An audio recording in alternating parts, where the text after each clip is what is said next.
There we are. Okay. I know.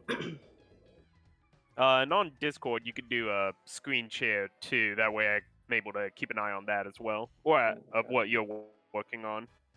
Oh, yeah. Um,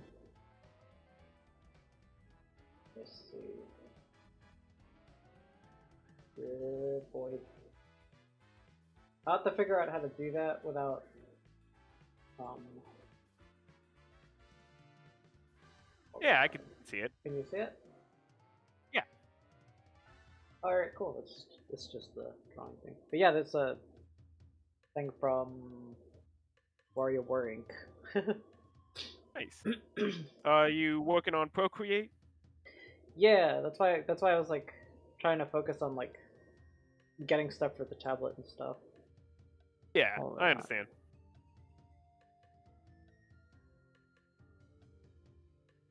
I'm not used to using Twitch, so give me a second. I'm trying to get a link so I can post it so people can come if they want to watch.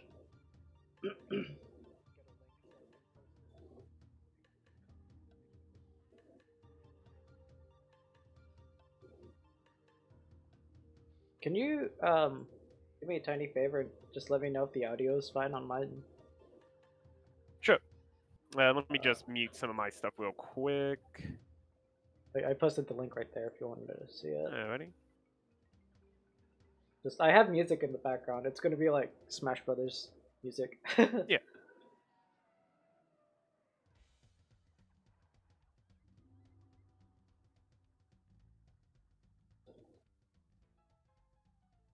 Right now I can hear the Oh, audio of us talking, but I can't hear any of the music on this on your you can't. stream.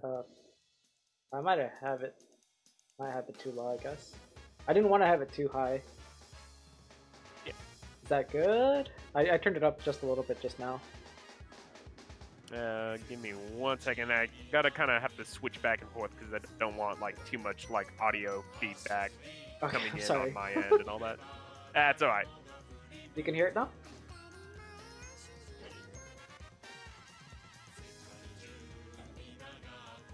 Yeah, I can hear the audio fine. Okay. Alright then, cool. Now, like speaking of audio feedback, there was some video. God, this was like way back when I think Overwatch was like first coming out and starting to get really big, and like some Twitch streamer. I don't know if he just did this intentionally as a joke or what, but like he already had like this kind of deep kind of voice, and as he was trying to mess with the audio, he was getting like it was capturing the audio again, Oh, it was which like then caused it to like overlapping it. spiral. Yeah, so he because it's catching the delays of the audio as well, and so it is getting like this multiple layered of the guy trying to make a noise, like he's just making noises as he's trying to like fix this, and it almost kind of like this weird like cacophony of like frogs almost. Oh, I'm sure it sounded Yeah. crazy. Yeah, but again, it's one of those cases of like, okay, either this guy intentionally did this for the goof, or wow, this was a really awkward moment for him. I don't know. That's the thing about live. It's just there's always the chance of, technical difficulties and all that. Oh yeah. Alright, let me just share that some other places.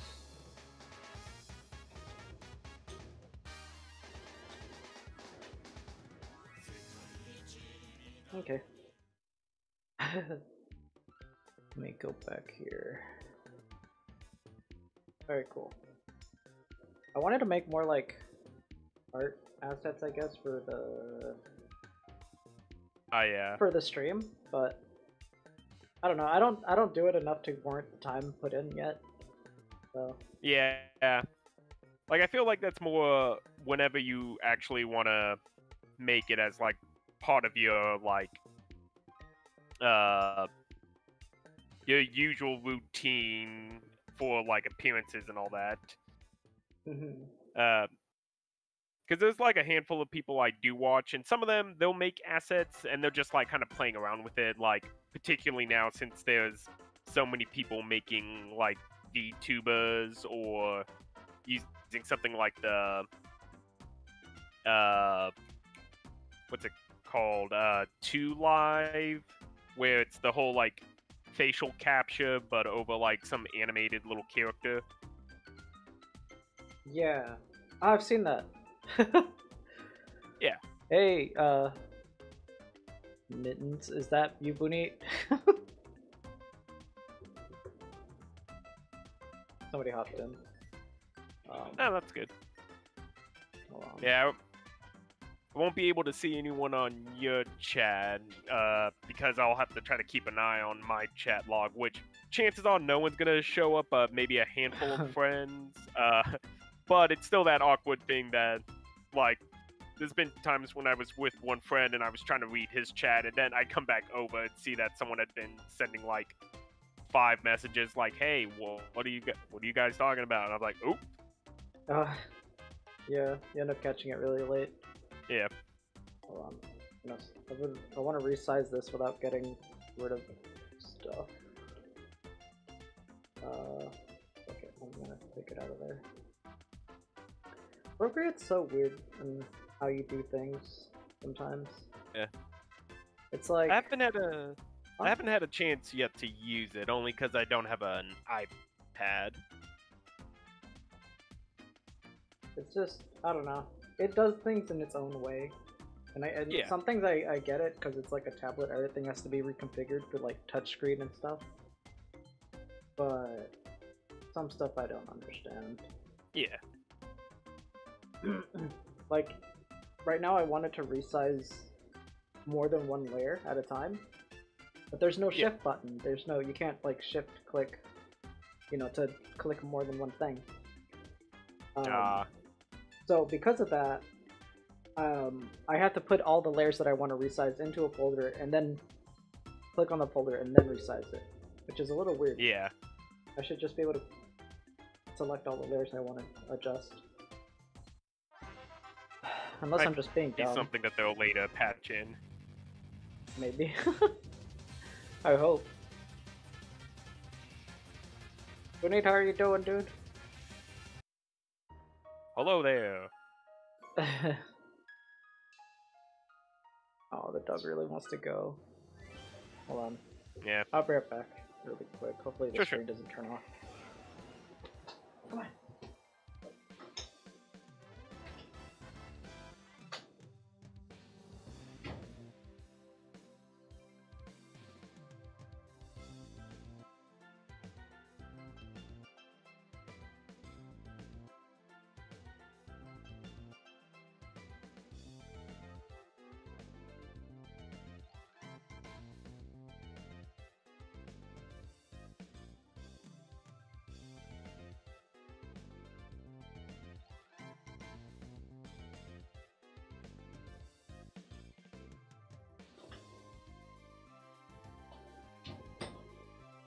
Oh my gosh. Yep.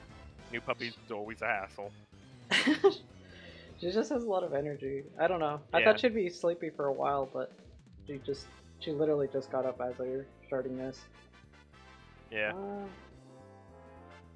There's stuff I don't like about this. You mean with Procreate or the drawing you got going so far? The drawing I have. I drew this like rough sketch of what I wanted a little while back, so I didn't really. Yeah. I just wanted to get the idea down so I can work on it later. Yeah.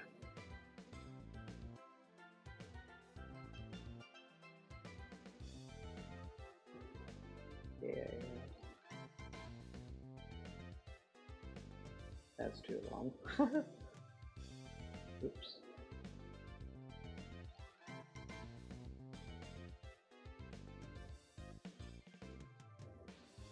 Doing good. That's good to hear.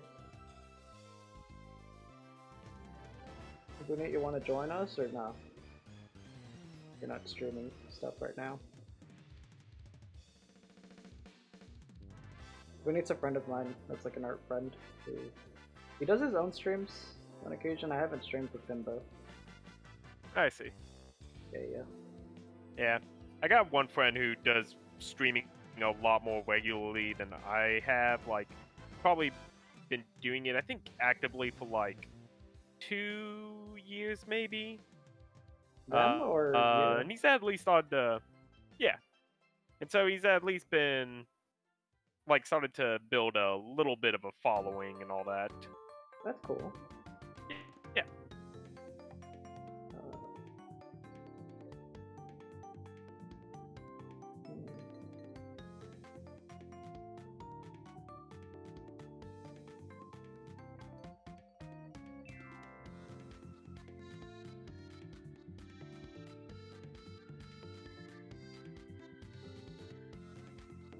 When it comes to certain drawings, I feel like I have to redraw it like 2 or 3 times before I get something I'm more happy with. Yeah, I can feel you on that. And it's a constant, like, kind of back and forth. Yeah. Like, sometimes for me, it's just trying to get, like, some kind of pressure to be like, alright, you need to start making quick decisions on this.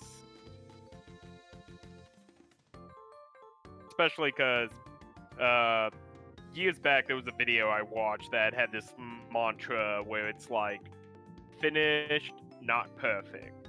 And its whole, like, main message was like, it's better to have something that you completely finished, even if there's some flaws with it, than constantly trying to rework something until it's quote-unquote perfect. Yeah, I've seen videos with stuff like that, and I kind of try not to like spend too much a crazy amount of time with stuff. But yeah, what was that noise? There was like a follow or something, and I didn't catch it. Ah, what was the notification?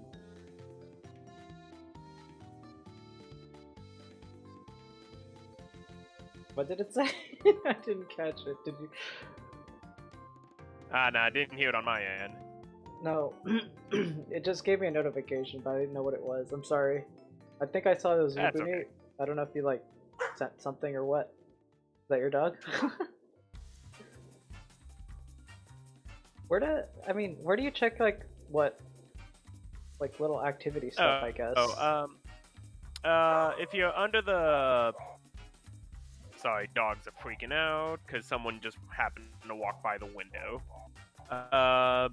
If you go to the stream manager, like, yeah, like if you click your icon, there should be something called stream manager, and then you'll see the creative dashboard, and underneath that another thing.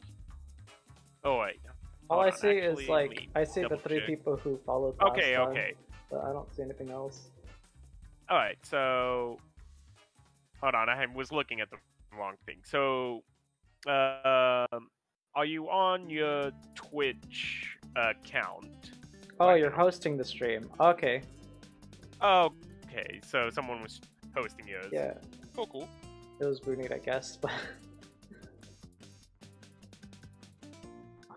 I need to figure out how to like make sure those notifications don't pass by.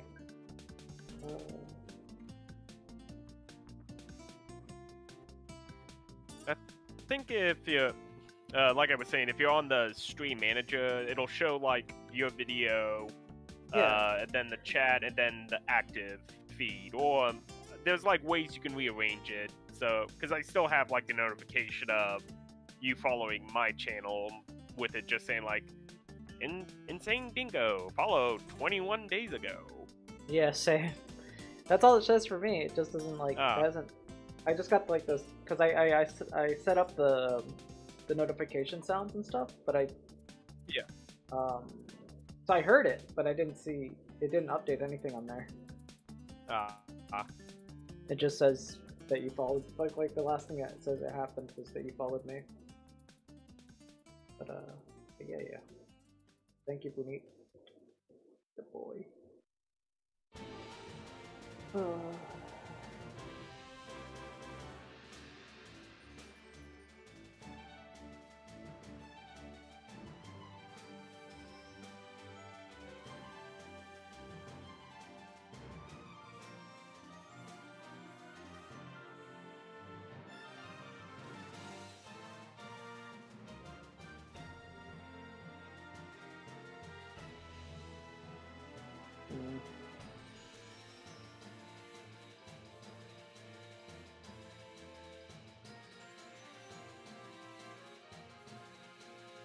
I feel like I should have it curved more.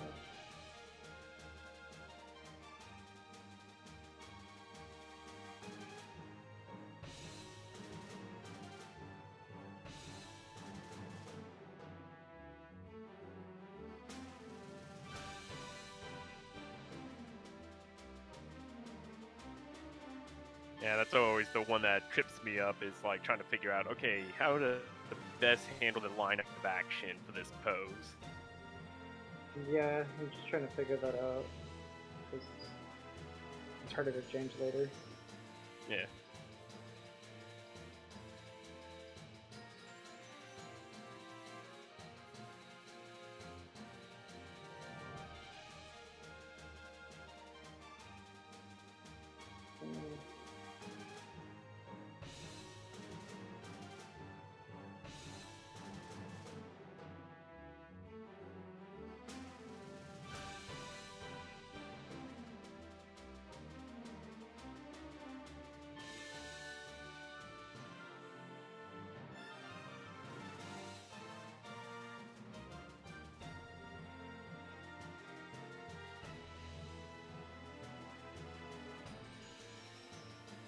So anything media-wise you've been keeping up with?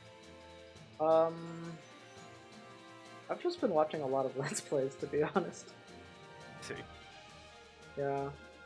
I don't know, there's been like less stuff to like watch that's actually interesting for me right now. Ah. So I've just been watching Let's Plays. And if anything, I've been watching like a lot of stuff that I've already seen too. So I see. it's just background noise, really. I get ya. Yeah.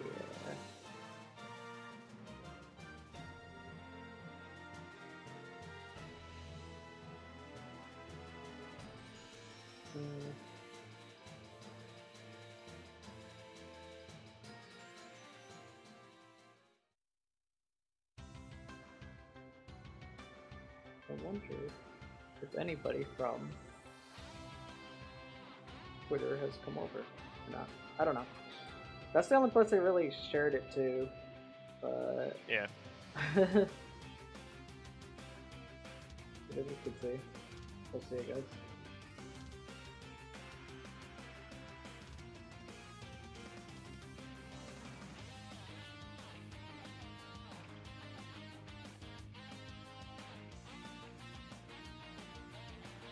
I had a weird dream where we're at a water park and there's like, it's like a boat ride sort of thing.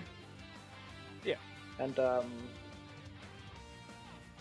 it malfunctioned for whatever reason, and we had to like on our own find our way back. Like the ride stranded us somewhere. Like Yeah. the boat stopped somewhere, and then we had to like make our way through the building and stuff. I don't know, it was weird. Yeah.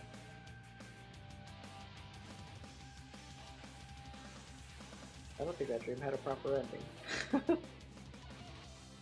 Nah. The last few I've had have been like kind of more like dumb work stress related dreams in a way. Oh. Yeah.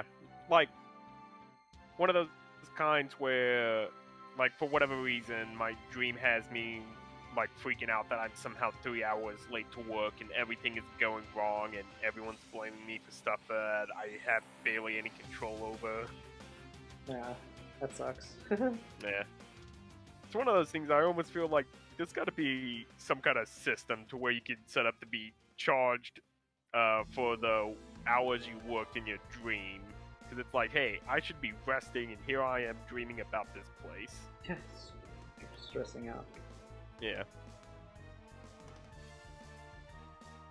Then other than that, like, I don't want to really talk about it too much on stream because it goes into much grosser territories, but just, like, the large strokes of it was just some dream that I was watching a movie that felt like someone was trying to copy, like, a David Lynch style film, like Eraserhead or something like that, but doing it in the way that a Lars von Trier movie is made.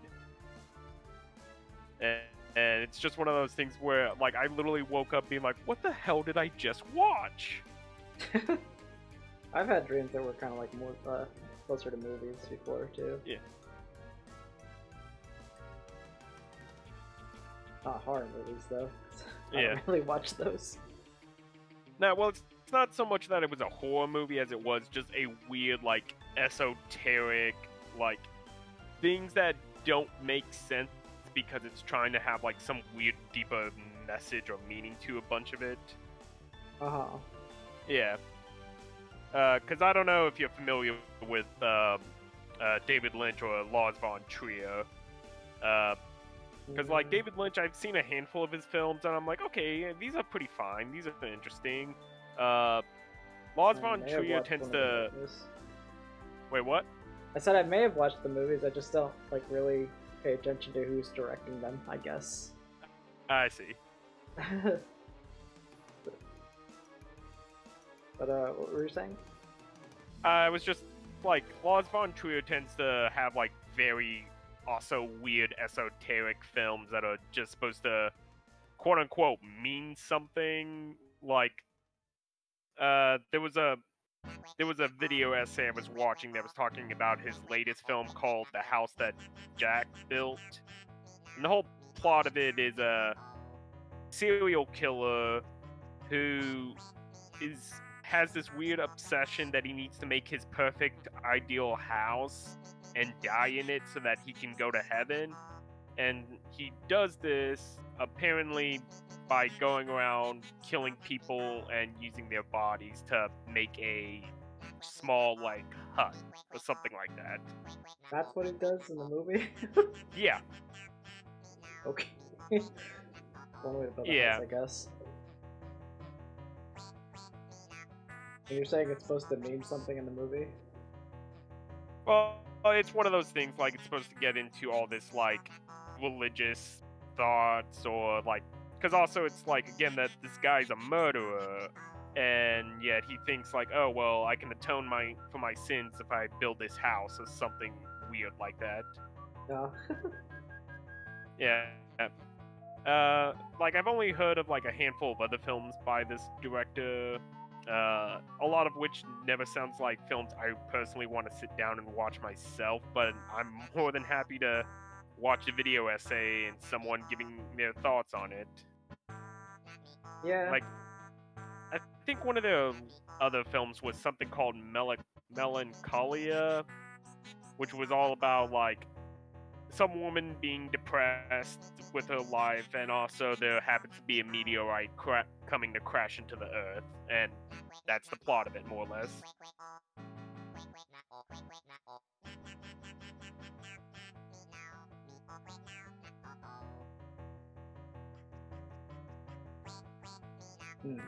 Sorry. Yeah. I'm trying to figure out the face over here on this. Yeah. Let's see what the references are. Sorry. And you said the character you're working on is from WarioWare? Yeah, her name is Ashely. Nice. I was trying to have it done for Halloween just because she's kind of like spooky themed, I guess. And I see. I didn't get around to it. I had some bigger pieces that I was like trying to put time towards. I get really have eyelashes. She has just like the eye shape, I guess. Yeah, I was trying to get her done, but I don't know. It wasn't even meant to be a big drawing. It was just other bigger drawings took time. So, yeah, I get you. Yeah. It's always the kind of, like, push and pull of, like, oh, well, I want to work on this thing. Oh, something came up, and I should probably work on this instead, and so forth. Like, because initially I wasn't going to make a huge thing for Inktober. I was just going to, like, you know, do a handful of ink-related drawings. Sorry, doggo is barking like a little It's alright. jerk. It's not that loud. That's fine.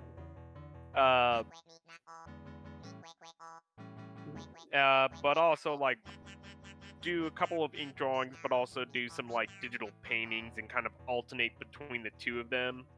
and got like the first like week or so with that doing just fine because I had done a little bit of prep work and got some done before the month started, and then just some stuff popped up, and I'm like, oh, don't have time for any of this. Yeah. My case kind of was just because like I had like planned all these drawings out, and some of them I wanted to take further than just the original idea. Yeah. Like, I've been like doing this one painting for a bit now. I shared a work in progress of it, which was the Muppets one. I don't know if you saw that. Yeah, I remember seeing that one. Yeah, I posted that, and originally it was just supposed to be the one character in the middle because he's my favorite like Muppet, but in the show he's supposed to be part of a band. Yeah. And I don't know. I just really felt like drawing all of them suddenly, and I did. And then it became a painting sort of thing. Yeah. I don't know. It just kind of became bigger than I originally imagined. I feel like I have a bad habit of like wanting to take everything like all the way to the furthest thing, you know, not just having a simple drawing or something, you know. Yeah. I keep wanting to render everything out. Yeah, on that. It's part of like the wanting to drive to push yourself more instead of just doing his character standing more or less. That's part of it, yeah. I just get less done then. I mean, at the end of all of it, I just have less things. Although the quality of them are, like, I would say better at the end, but just I spend more time without anything up, you know, I guess. Yeah. It's always going to be the kind of takeaway from it. Like, particularly, I was experiencing that when I was working on the comic and the months leading up to it. Like, I could post practically nothing except for every so often maybe going like, oh, hey, here's some elements from a page that I thought I'd share, but didn't want to, like, just obsessively only post that. Yeah, I try to vary it up. Maybe I shouldn't feel so bad about sharing work in progress stuff. But at the same time, I don't want to give away what I'm working on all the time, you know? That's part of it. Yeah.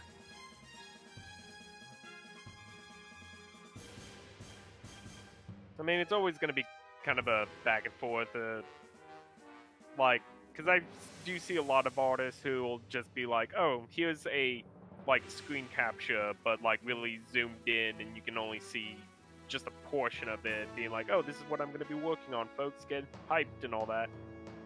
Yeah, I'm trying to do that. But, I don't do it that often. Yeah. Something about this that I'm not... might be off. Are you able to flip the canvas? I was gonna do that just now. Yeah. There we go. I think it's because this eye is too far up to the left. Oh boy. I'm gonna redraw that eye completely. Yeah. And I'm having trouble with faces. I'm just like, it's probably better just to redraw it completely. Yeah.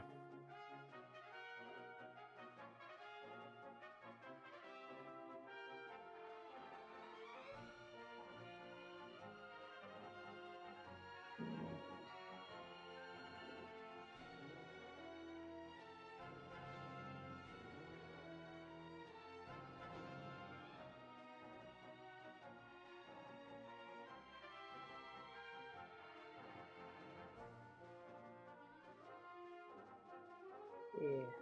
Had a scare there for a moment. I thought my program screen was about to crash on me. Yeah. I saw the black screen for a second. Nah, it's because I'm working with vector layers, and I'm now trying to... I couldn't even tell. Yeah.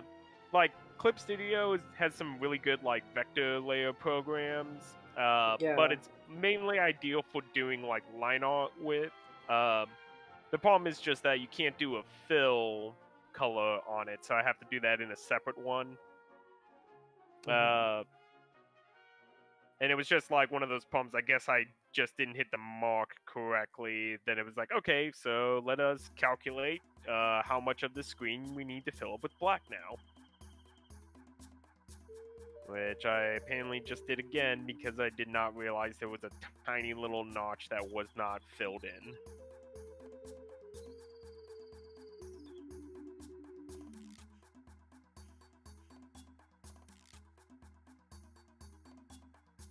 That's what it is.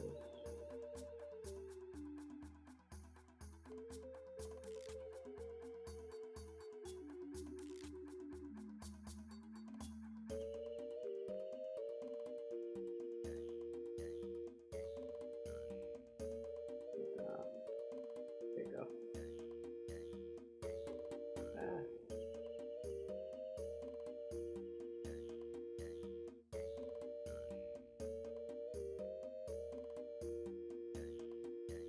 You ever played the game, what's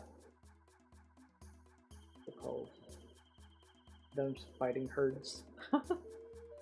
Oh yeah, I bought it. Well, I backed it on the Indiegogo way back when, and I played it when it was first in like the open beta. But I have yet to actually go back and play more of it. But I really dug all the things I saw with it. Yeah. Plus, I was more fascinated with the whole like what led up to its creation and all that. With the whole how initially it was a fan-made My Little Pony fighting game, but then they got shut down, but then got help with Lorne Faust to make a and it's one of those things like, hey, good for those guys, or good for those collective groups of people of diverse genders and sexualities. I just bring it up because I did I did like a fan art at one point with my friend, where he did one of the characters and I did the other one. Nice.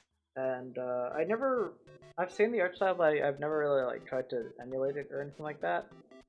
Yeah. And it was after doing that fan art that I really liked having like the characters with big solid eyes. Like the whole eye is like one solid thing. I mean, I still do the other ones and stuff, but like, yeah, I don't know. Mess that up. What is that? Nah, I kind of bounce around when it comes to doing style things. Partially because I guess some creators that I like, either they'll have like a semi-consistent art style over the course of their years, but then there's something about like artists like Sam Keith and Kyle Baker, who their art style will radically change over the years and all that. Probably has to do with the projects that people work on. It's partially that. It's also just like, I guess, how they creatively feel about something. Like, let me grab an example real quick.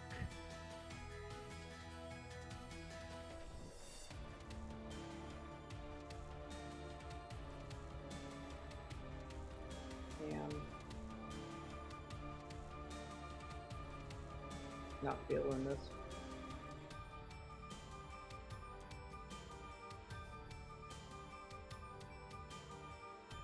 It has to do with the eye shape, maybe.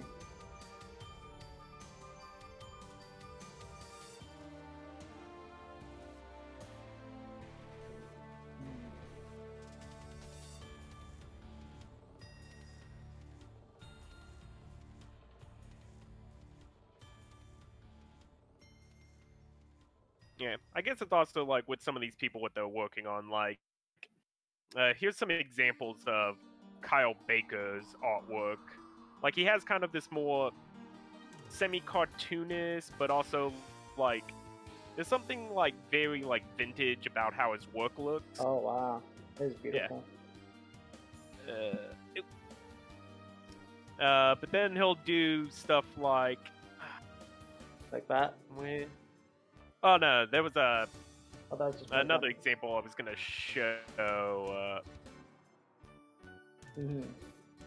Where is it? Oh yeah, like there's a series he did that was just like comics about him and his family, and they're like much more like Saturday morning cartoonish looking.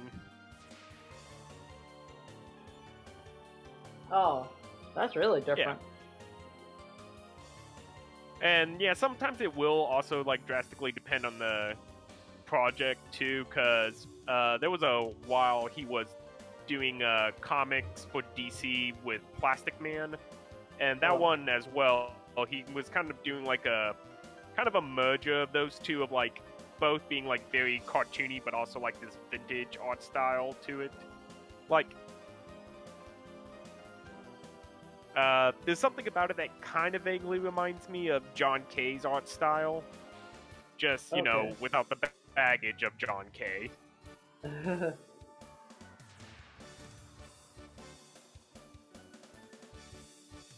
And then, let's see.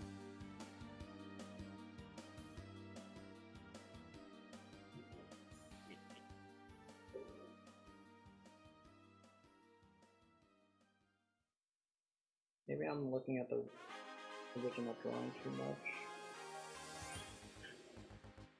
Oh boy.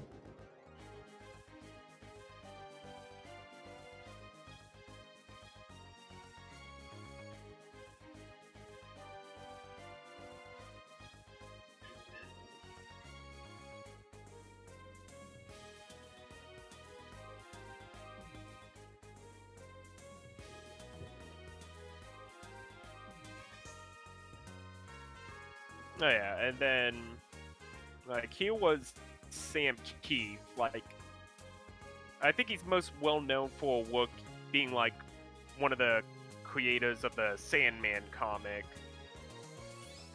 But then like in his later years, he gets like super wild and experimental with his artwork.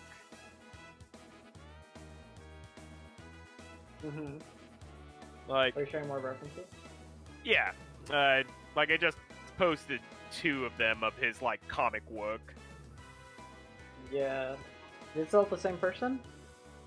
No, well, the top 4 that was all Kyle Baker. Then the last 2 I just shared were Sam Keith. Yeah, this stuff is very different. Yeah. Look at those extended arms on Batman there. Yeah. Nah, like, Sam Keith, he's one of those people that,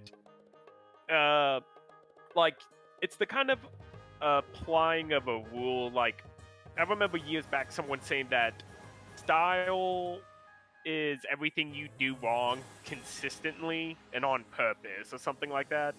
Oh, and I mean, it makes sense, I feel like, yeah, and I feel like Sam Keith is, like, the best example of that, because yeah, there's a lot of it where it's like, that doesn't seem like it should work or look right, but somehow he consistently does it to a point where it's like, no, this somehow fits. This all like coherently looks right. Breaking those rules. Yeah. That's funny. Yeah. That's a good way to put it, though. Yeah, oh yeah. Because I know, like, because it's also kind of like a back and forth with, like, some people if they do make art mistakes, they do try to hide behind of, like, well, that's just my style and all that. I hate that excuse. It's so dumb. Yeah. Yeah, so it's one of those things, it's more like, if you are making, like, a conscious effort for it, and it actually helps everything, and it's not just stuff like, well, I don't like to draw feet, so every scene I'm gonna do, it's never gonna be a full body, it's just gonna show people from the waist up, and then if I do have to show the feet, there's always gonna be something to block it so you can't see them. No. Yeah. That's just avoiding... I think I've seen some people like that. They're like, I don't like doing drawing drawing this one thing, so they completely avoid it. It's just... Yeah. Cool.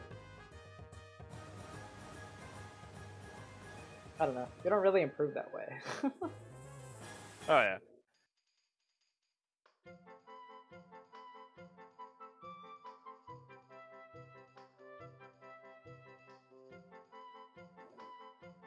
Oh boy.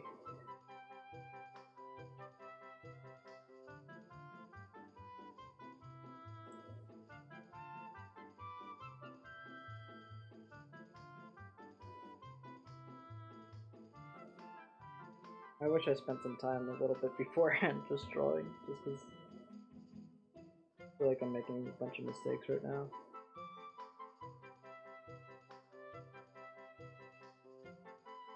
Oh well. Oh yeah. I mean, it'll happen.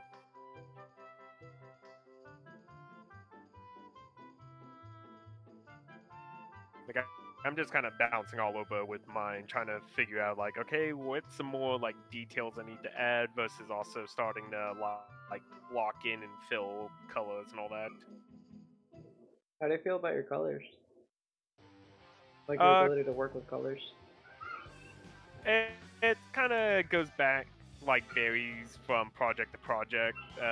Particularly, it doesn't help that I've only recently learned this whole thing about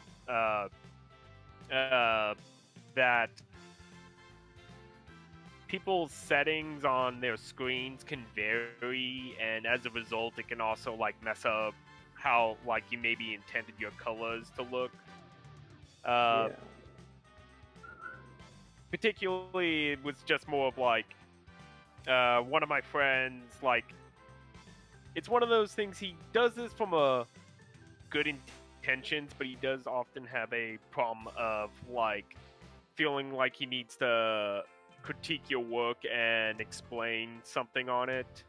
Like even if it was just something like, oh well, this was just a thing I did for like a 30-minute practice, and he's like, okay, this is good. Here's some things though that you should probably look out for and try to do this stuff. And it's that like, can be a bit annoying. I get it, buddy. Yeah, like it's again one of those things. He's doing it with the best of intentions, but he just, I don't know, he just can't help himself on it. And so he has often pointed out that I don't have strong enough values on it, and I was confused for the longest time because I'm like, how is that possible? Like, it looks fine on my screen, and then coming to find out, oh yeah, my tablet has a different setting versus like my computer screen versus someone else's computer screen versus their phone, and so on and so forth. Yeah. That's something that I kind of worry about, because like, even, okay, because like I have a personal Discord that I share with people, some friends, and I'll post something on there, and because Discord likes to like adjust, like it compresses the image before it like shows the thumbnail, so like it won't show the true colors unless you click on it. Yeah. And sometimes that can throw me off a bit. I'm like, the only way I like the thing I trust the most is my phone. Is just look at it on the phone. So I posted somewhere where I can like look at it there. And, yeah, from what I understand, someone was saying that the reasoning is like also that computers are designed for like media, or like computer screens are designed for media, so it will like brighten everything up, put like less contrast, and then if you're working on like a tablet, it's trying to be more like setting for like print and so forth. Like someone did suggest to me that I could get something called a color manager, which is a device that you can get for computers, laptops, tablets, all this kind of stuff. And basically, like, you run the program on it, you put this little device on the screen, and it will cycle through varying colors and lighting settings, and then put it at what's supposed to be like the ideal setting for if you were going to do like print media and all that.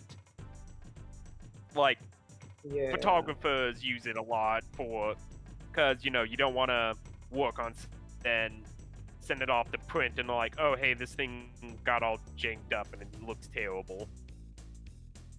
Yeah. I try to be careful with that stuff. There's been some cases where, like, I'll have to adjust the colors constantly, and then I'll realize that, like, I had, like, the tablet brightness all the way up, so that's why it looks different. Yeah. That's... and that's the reason for the color manager, like, especially if you want it as, like, a peace of mind type deal, so that you know that you're set for... You're saying true colors. What's like supposed to be... Yeah. Yeah. Like, I haven't bought one yet, only because they are pretty pricey. Like, yeah, that's what I've seen. They're pretty expensive. Yeah.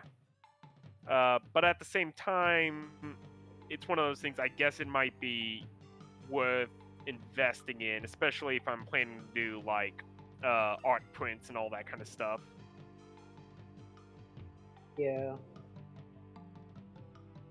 One thing my friend suggested, in sort of like a way to fix your colors, I guess, was to print something out and then try to match your monitor colors to that printout that you have. You know, just like eyeballing it, just putting it next to it and try to match it, you know? I guess that could work. But, I don't know. I didn't bother doing that. Yeah. I think my computer monitor is set to, like... It's set to, like, display for, like, as if you were gonna watch a movie or something, so those are the colors it chooses.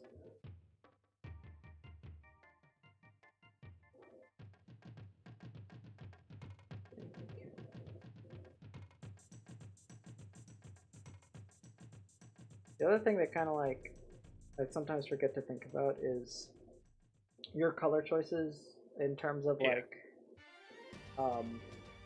will it be visible when it's shrunken down? Like, can people tell? Yeah.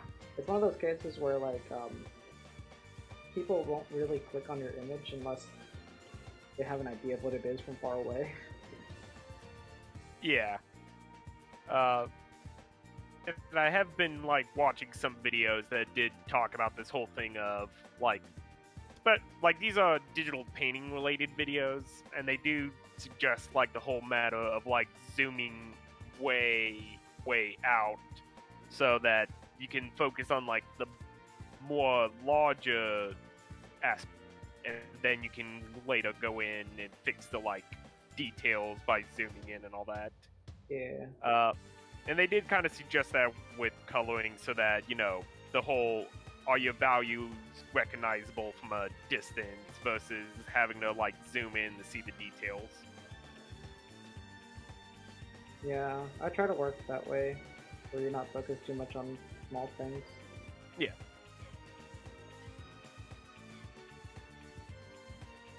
Something tells me to push this further in. Out, I mean. Yeah.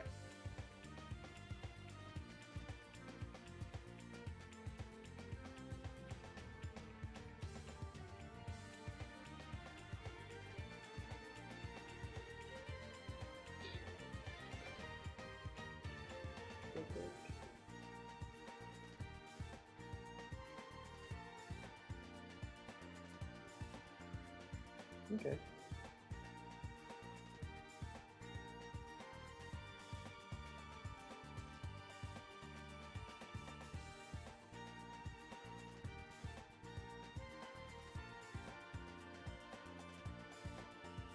Kind of like a flower thing.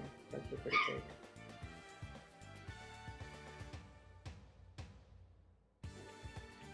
Nice to be overall shape. Have you been playing any games or anything like that? Oh yeah, I've been bouncing between a couple of them. Been rotating between Divinity Original Sin 2, which that's like the big game that's probably going to take me a really ridiculous long time to finish type. I've been playing a lot of Hades, which that's fun for like, you know, quick pick up and plays. Yeah. Then I've also been playing Spiritfarer. I don't know if you've heard about that one. That one, no. It's a recent game by the Thunder Lotus studio, who also did Jotun and Thunder. But it's the kind of game you play if you want something a little bit more calming and relaxing, because it's basically kind of like I guess something like Animal Crossing in a way. Like the whole concept of it is that you only a person who has taken over the role of Charon, the Greek mythology, the Finn who would harbor souls to the afterlife. And so basically you meet these varying spirits and you take them onto your boat and you kind of interact with them and go through like tiny little storylines with them until they pass on to the next life. But it's been a really pleasant and like kind of heartwarming game to play through. Is it mostly like a story game? Yeah, like, well, it's kind of more like one of those games you kind of piece together aspects of the story, because the character you play is a girl named Stella, and the thing that's kind of weird the first thing you notice is that she's the only human in this world, whereas all the like various characters and spirits you interact with are all like kind of anthropomorphic people. But then, like, the thing that they mention is like one of them, or at least the first three you encounter, were related to her in some way. Like, the first character is this like dear woman named Gwen, who I believe is either your older sister or maybe she was your cousin. What's the name of the game again? Spiritfarer. Like, here, let me. I almost wonder if I've heard of it or not. I wonder.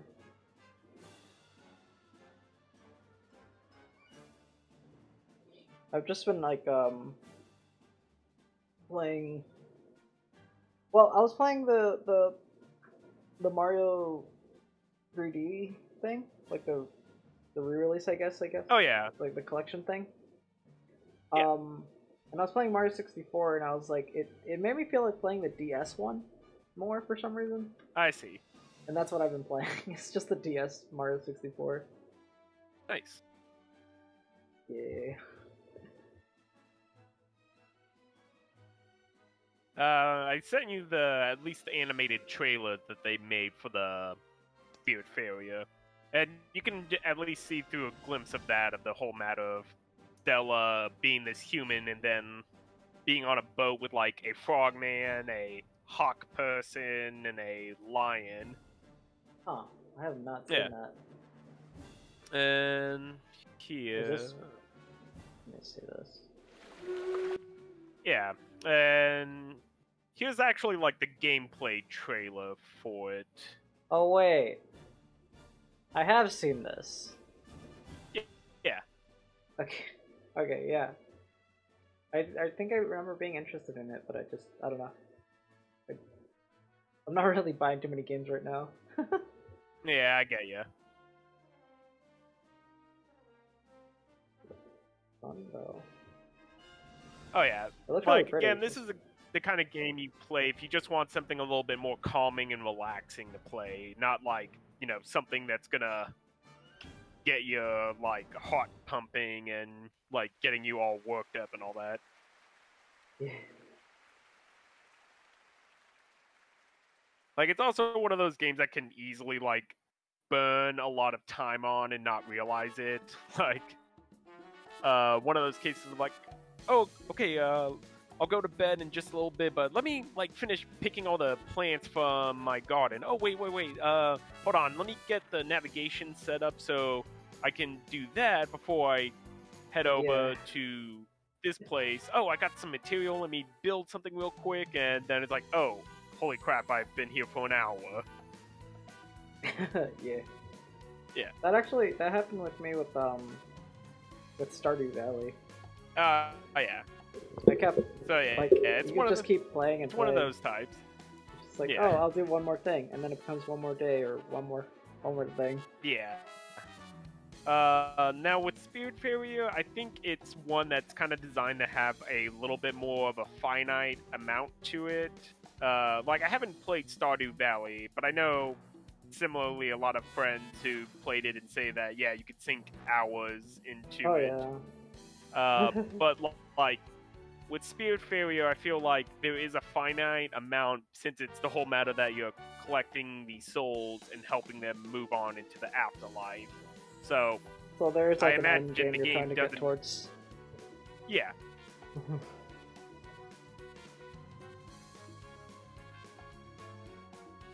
I've also been every so often delving into the game No Straight Roads, which that one's also been a lot of fun to play. No Straight Roads. Yeah. Is that like a car game?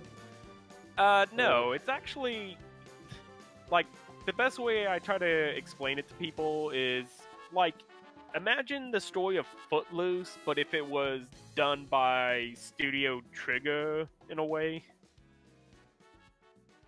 I'm gonna look that up. Yeah. Let me just grab the trailer to that one. Because like the whole plot of that is a future in which apparently the city's power is run on music, but apparently the only music. Yeah. It's like a rhythm game or something, right? Kinda? Kinda, sort of. Like, I wouldn't classify it as so much like rhythm. It's more like you can use the rhythm to anticipate and read how the bosses are going to react. Like, they'll do certain attacks on certain music cues. But it's not like a rhythm game like Rock Band where it's like, okay, let me do A, B, B, B, A, B, A, B, up, down. They kind of like they're combining like an RPG with like a rhythm type game. Yeah. Like I kind of see it more like a beat 'em up, if anything. But yeah, like that one's been a lot of fun to play. The music to it is also really good, which, you know, a game about music, they kind of have to make sure they deliver on that.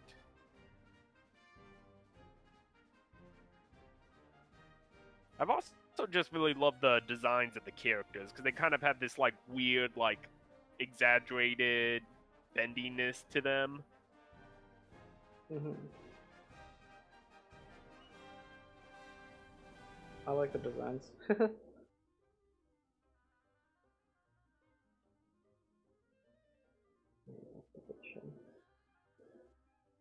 I instantly like that more.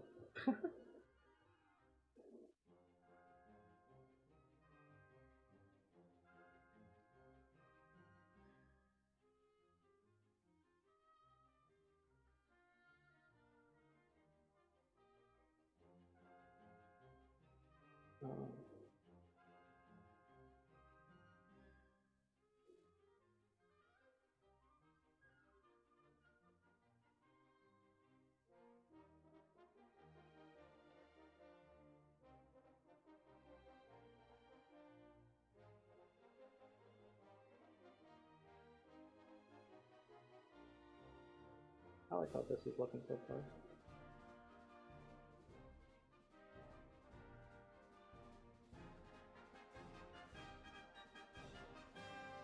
Yeah, it's looking really cute.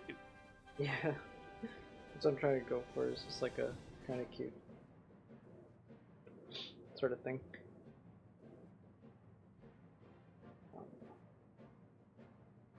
I didn't really get too many people to care about the stickers that I was trying to sell. But yeah.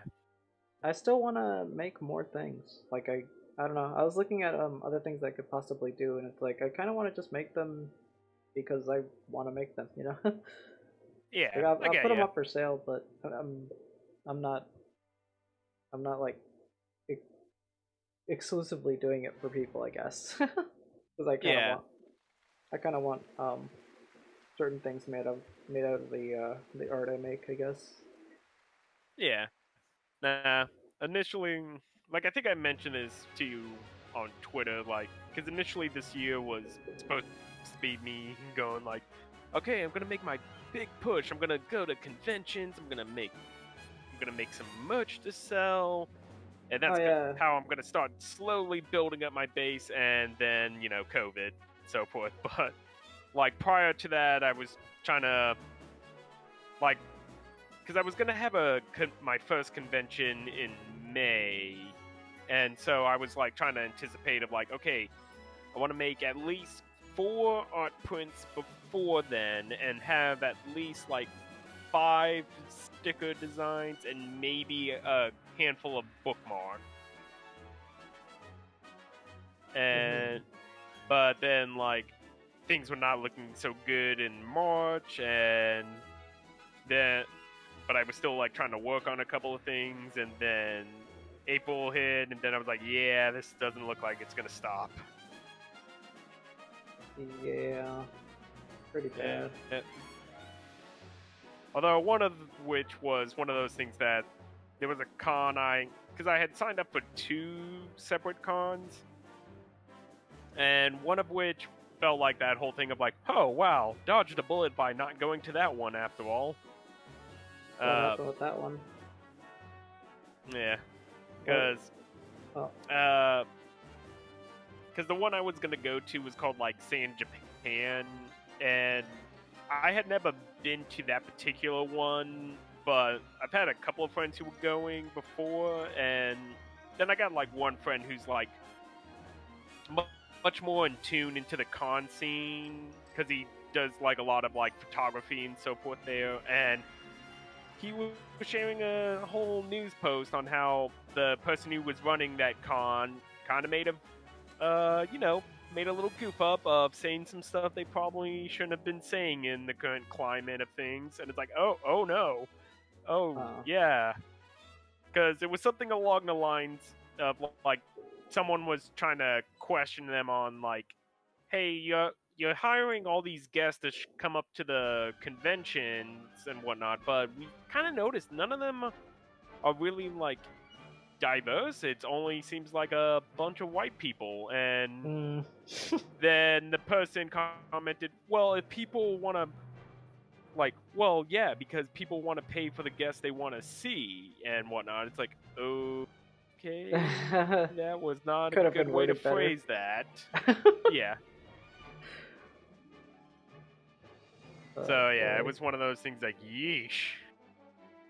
Like, because once that got out, that's when a lot of people are saying a bunch of things, and this one particular friend of mine, again, saying that he was giving some people some side eye for being like, man, that's horrible, he said those things.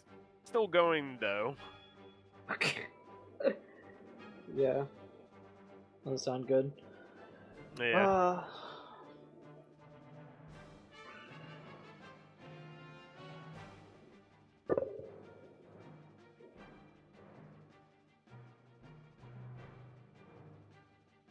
Oh boy.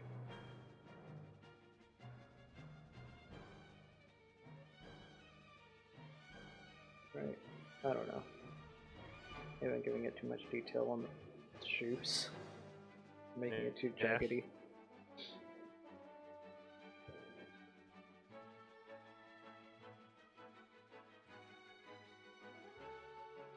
I sometimes get caught up on that myself of like fixating too much on a singular detail. That's when I try to have to pull back in, because one of my life drawing teachers gave me like at least one of the best art advice that I ever felt like I got, which was always the whole go general then specific and all that. Yeah, you want to work your way down to the smaller details. Yeah. I just like what I was trying to get at was like I was drawing it a little bit too jagged, I guess. It's like stylized, I guess. I don't know. It doesn't become. Yeah. It's not. It kind of loses some of its cuteness if you do that kind of stuff too much. Yeah.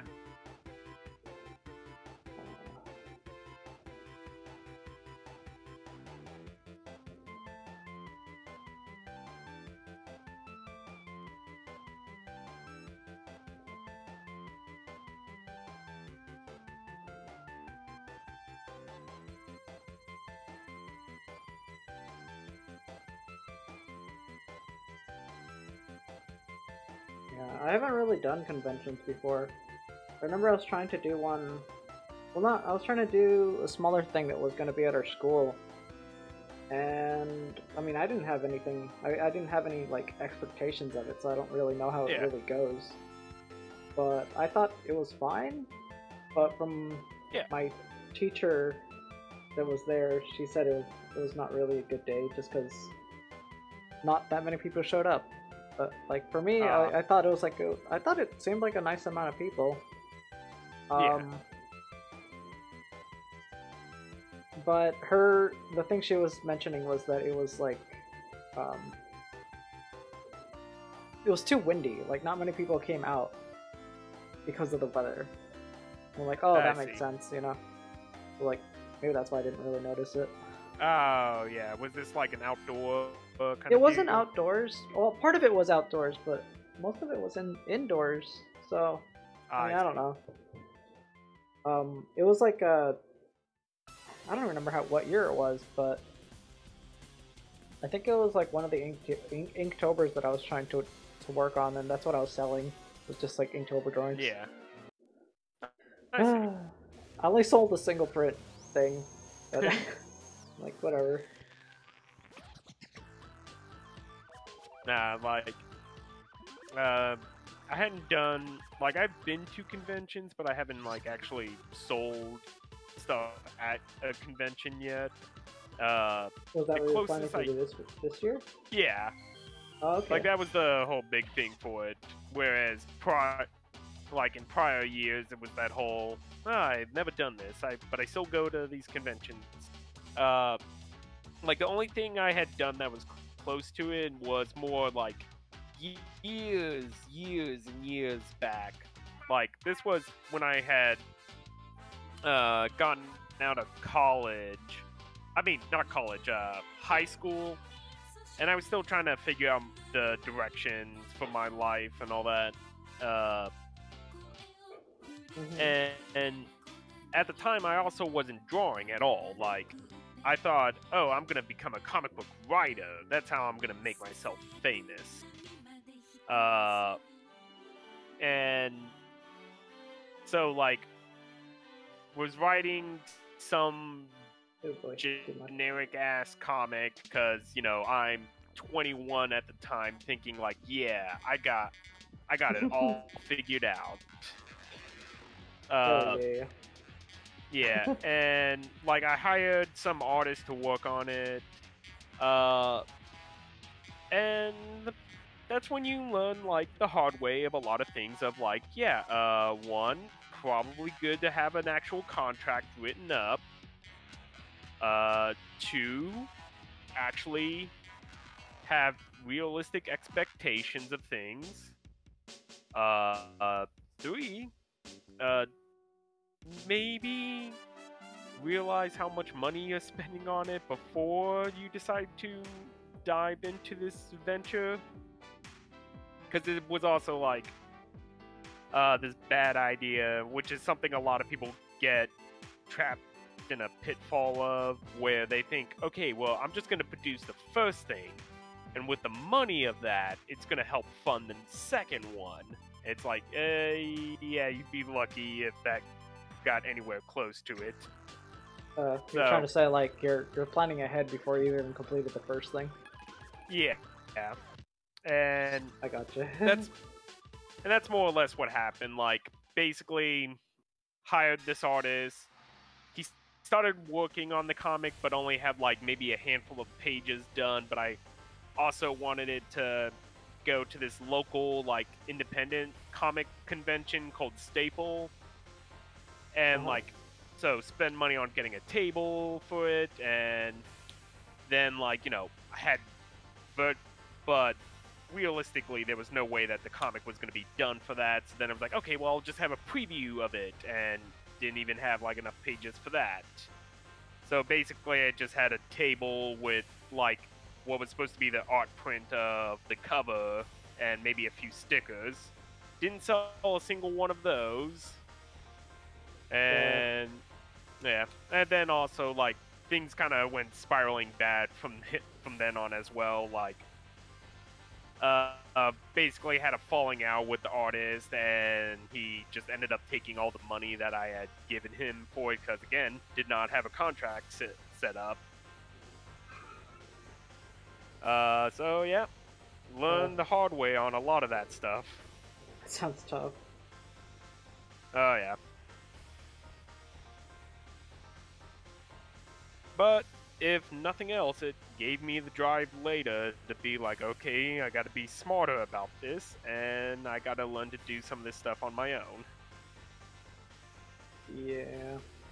And I mean, there's still a lot of stuff I'm working on, but I've at least reached the point of where I'll sometimes get random people wanting me to work on their things, but, you know, for no pay, because they think, oh, you'll just do it for free, right? Oh. No. I've gotten that before too. Yeah. It's kind of, I don't, I don't know what they expect. Yeah.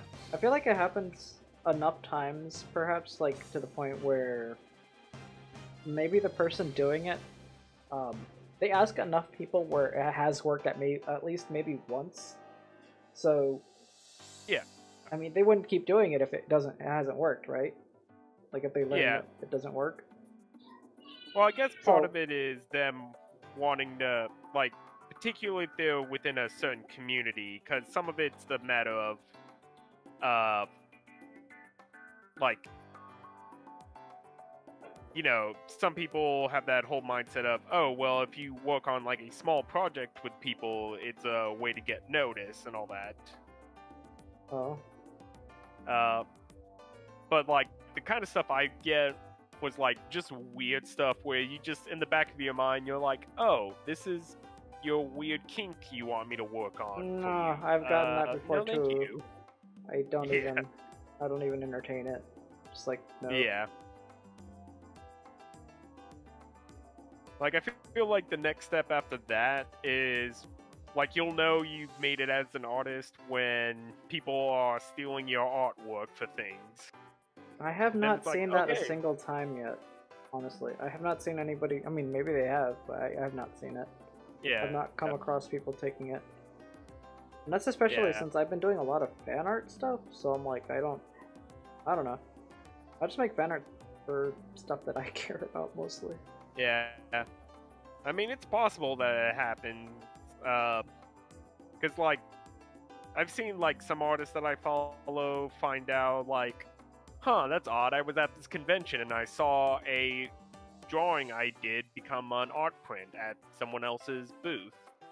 Ooh, strange, how did this happen? Scummy as hell. Yeah. But then it's stuff like, I got a buddy of mine who's been working with comics for years, and he's actually gone to do a lot of, like, Godzilla-related stuff, like, and he's been, like, working at it for years, too. And I have seen him a couple of times posting, like, sometimes the weird oddity of, like, some place lifting his artwork, like, his specific, like, drawing of a Godzilla and using it for something else, and he's like, some official oh, thing hey, or whatever? Yeah. Like, I think it was, like, first it would be stuff like, you know, someone stole his artwork and is putting it on a t-shirt to sell, and he's like, oh, hey, do you mind not doing that? I made that artwork and you're profiting off it, and then they give some BS excuse on why it's fine for them to do that kind of stuff. God, I don't even know what I do. However, yeah.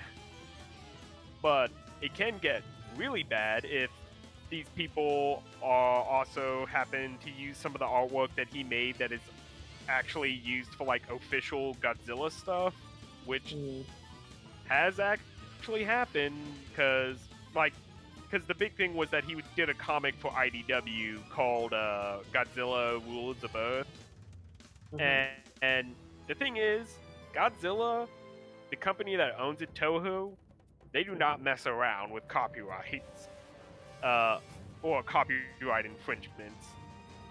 And like someone was stealing his artwork for the cover to do some kind of like advertisement for something else, like just like, oh, we got these crazy monstrous deals or something dumb like that.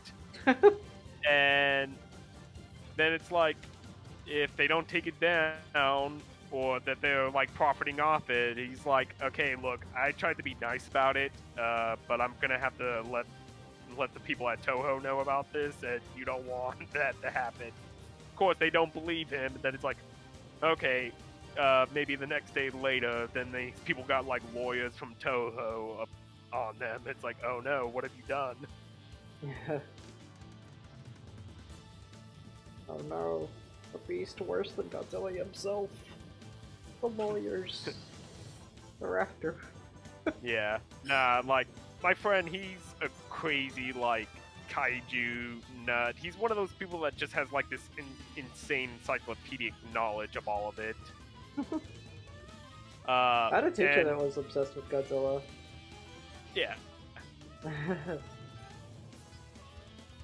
Nah, but he was saying just, like, all this kind of stuff, because he's also been to Japan a number of times and got to meet, like, various actors or directors. Oh, really cool. Like, oh yeah, like, because he's been in the fandom of Godzilla for quite some time, and that's how he got to make some of these connections that he's had.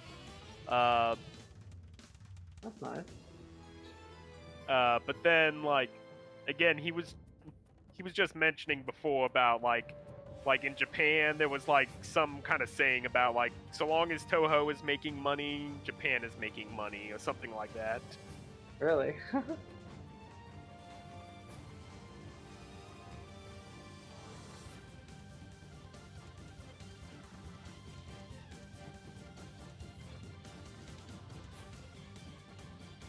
I wonder how big Godzilla is in, like, the rest of the world, really, comparatively. I imagine still, like, pretty recognizable. Yeah.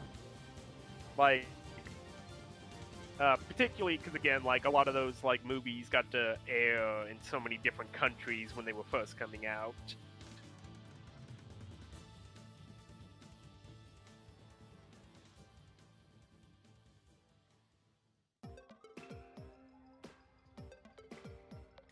Like, I guess the bigger one is just, like, because besides Godzilla, of course, the big, like, kaiju franchise was Gamera, and that one's, like, always been kind of, like, I guess, like, in a sense, for people who, like, often people love Godzilla but don't know what Gamera is and all that.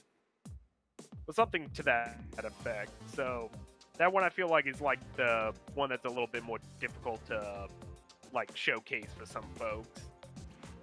I'm probably wrong, but isn't that one not a monster? Well, I guess... Is it a monster, or...? Gamera, like, well, it's that whole thing they're supposed to be classified as kaijus and all that. Okay. So it's that whole thing, which, you know, that's always, like, a weird, like, thing that people get into, of, like, what counts as a kaiju, what doesn't. Like, again, this friend of mine, he has gone on a number of rants, too, when people think they're being smart and snarky about stuff, like, because I think that was a joke on Game Grumps at one point, was, like, someone bringing up, is Grape Ape from the Hanna-Barbera cartoons a kaiju? I've heard that. That's so dumb. Yeah. And again, like, this friend of mine who's all about, like, giant monsters and whatnot, he gets so frustrated with some of it. Like, he's very opinionated and informed on a lot of these things, and he has also like pointed out like, yeah, like, or like he also has like the dances that he goes through. Like, he does have like frustrations of like how some people view the movie franchise, where it's like, you know, some people like, I don't care about these human characters, I just want to see the monsters fighting and all that. And then it gets into like a lot of the stuff of like, well, how important is the human characters versus the monster characters and all that. Because like those 2 Godzilla films that came out in America recently, I watched the first one, I didn't watch the second. Yeah, like, so that was the complaint about the first one, was that Godzilla was barely in it. And then... Yeah, I felt that way too, but they were like teasing about it. They're like, oh, just wait until the next one. Yeah. Like, alright. And then that's the thing, like, the second one came out, and that one had a lot more focus on the monsters, but based on everything I was hearing from my friends, because I never got around to seeing it either, is that all the human characters were incredibly stupid. Like, it's one of those films where you just have to... where suddenly people who might be, like, renowned scientists are like, I just suddenly forget on how this thing completely works and gonna disregard everything that would be logical about it. I hate that kind of stuff. Or it's also just like I remember someone was talking about an example in the film where one of those cases of like, oh no, don't go out there, you'll be burned alive. And then the person still goes out there, but they're not burned alive. And then it's like, well, what was the point of that? I don't know. Yeah. Everybody's on the edge of their seat waiting for this guy to burn up. Yeah. Well, I don't know. Yeah, I don't know. It's again kind of one of those things. It goes back and forth on what people expect out of a film, because, you know, there are some people that are just that whole, well, it's just a dumb film, just turn off your brain and enjoy the ride. But then simultaneously it's like, but what about the people who are actually like trying to tell a story and all that? If it's, I don't know, if the mistakes in your movie are too glaring to ignore, that's when it becomes like, I can't turn off my brain, because it's like, it's too many issues going on. Yeah. Now, I've often heard too that I was just gonna say, a friend of mine, like, I got a bunch of friends who are all like film critics who have done like podcasts and like talk about all this kind of stuff. And sometime back, one of them talked about like, what's the difference in something like the Fast and the Furious versus like a Michael Bay Transformer, of like, they're both incredibly dumb and stupid, but why do they tend to give a pass on one versus the other? And like, their reasoning was something along the lines of like, at least Fast and the Furious, I care about these characters, versus Transformers, where I don't care about any of these characters. Yeah. I think you kind of have to read the intent of the movies. Yeah. Like, I have a friend who's really upset about how they did the Pokemon movie. Like, it just bothers them so much. But I'm like, the movie's not trying to be taken serious. I mean, it's a fucking Pokemon movie to begin with. Yeah. So, it's supposed to be fun. But for him, there was too many mistakes in it, or too many things that bothered him.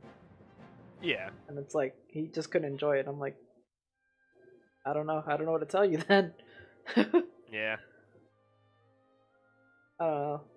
It just matters what the intent of the movie is, I guess. If it wants to be taken seriously, I like judge it by those standards, then. Yeah. If it's just like a dumb whatever movie, then like don't put it up on the same, I guess, the same standards. Yeah. I guess it's always just kind of like a weird back and forth too, because sometimes it is that whole thing. It's some people use that kind of like how we were talking about the cop out of like, oh, well, that's just my style and whatnot. Went to, because, like... Excuse mistakes, you know? Yeah, because again, like, something like the Michael Bay films, because I remember watching the first Transformers years ago, and it was like, okay, this is a fine film, but then a friend of mine wanted me to go and see the second one with him, and I just felt so incredibly bored with it, and it's like, yeah, there's stuff going on the screen, but I don't care about anything that's happening. And then it was just like leaving the theater being like, man, I don't care to ever watch another one of these again. Yeah. That's how you know they've made a mistake. Yeah. But unfortunately, I guess my opinion didn't matter since they made, like, I don't know, like, yeah. 7 more or so. People can be upset about, like, how movies are going or, like, how franchises are going down the tubes, but as long as they keep making money, that's going to be telling them the most information that people are going to buy it anyways. It's like, oh, yeah. You don't want them to make these shitty movies, then stop going to see them. Yeah. Of course, a lot of the times you don't have a choice in that matter, because even if you're not going to see it, many are and all that. Yeah. That's like the thing. Yeah. It's also, I guess, too, like, because, like, again, my movie critic fans, some of them had talked about, too, of, like, that they've just at least seen so many films that they're kind of jaded with some of the aspects of it. And, you know, it's like, okay, here's one of these types of films. Or, like, they'll review a film that's, like, really, really bad, and they'll at least still have a fun conversation with it. Meanwhile, like, I'll talk... Like, I remember once talking with one of my aunts, and she's not a person that sees movies that often, and then she was talking about how, oh, such and such film was, like, the worst film she's ever seen. And it's like, really? That film? That's hardly the worst thing to ever see.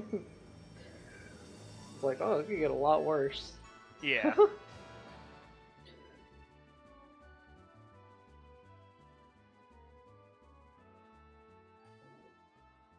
How big do I want this?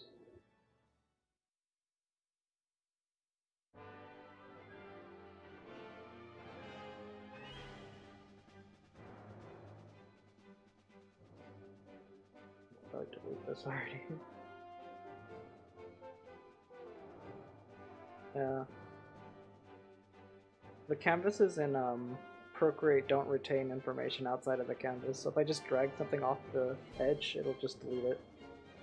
Oh, dang. Yeah, not like Photoshop where it kind of has the information still there. Yeah. I learned that while I was trying to crop something, and then like I moved the image, and it's like I just took a bite out of it. Okay.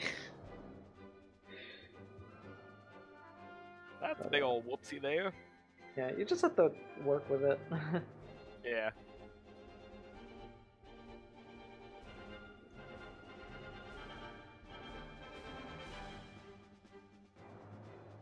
Yeah. They've been doing like writing for your comics and stuff, or?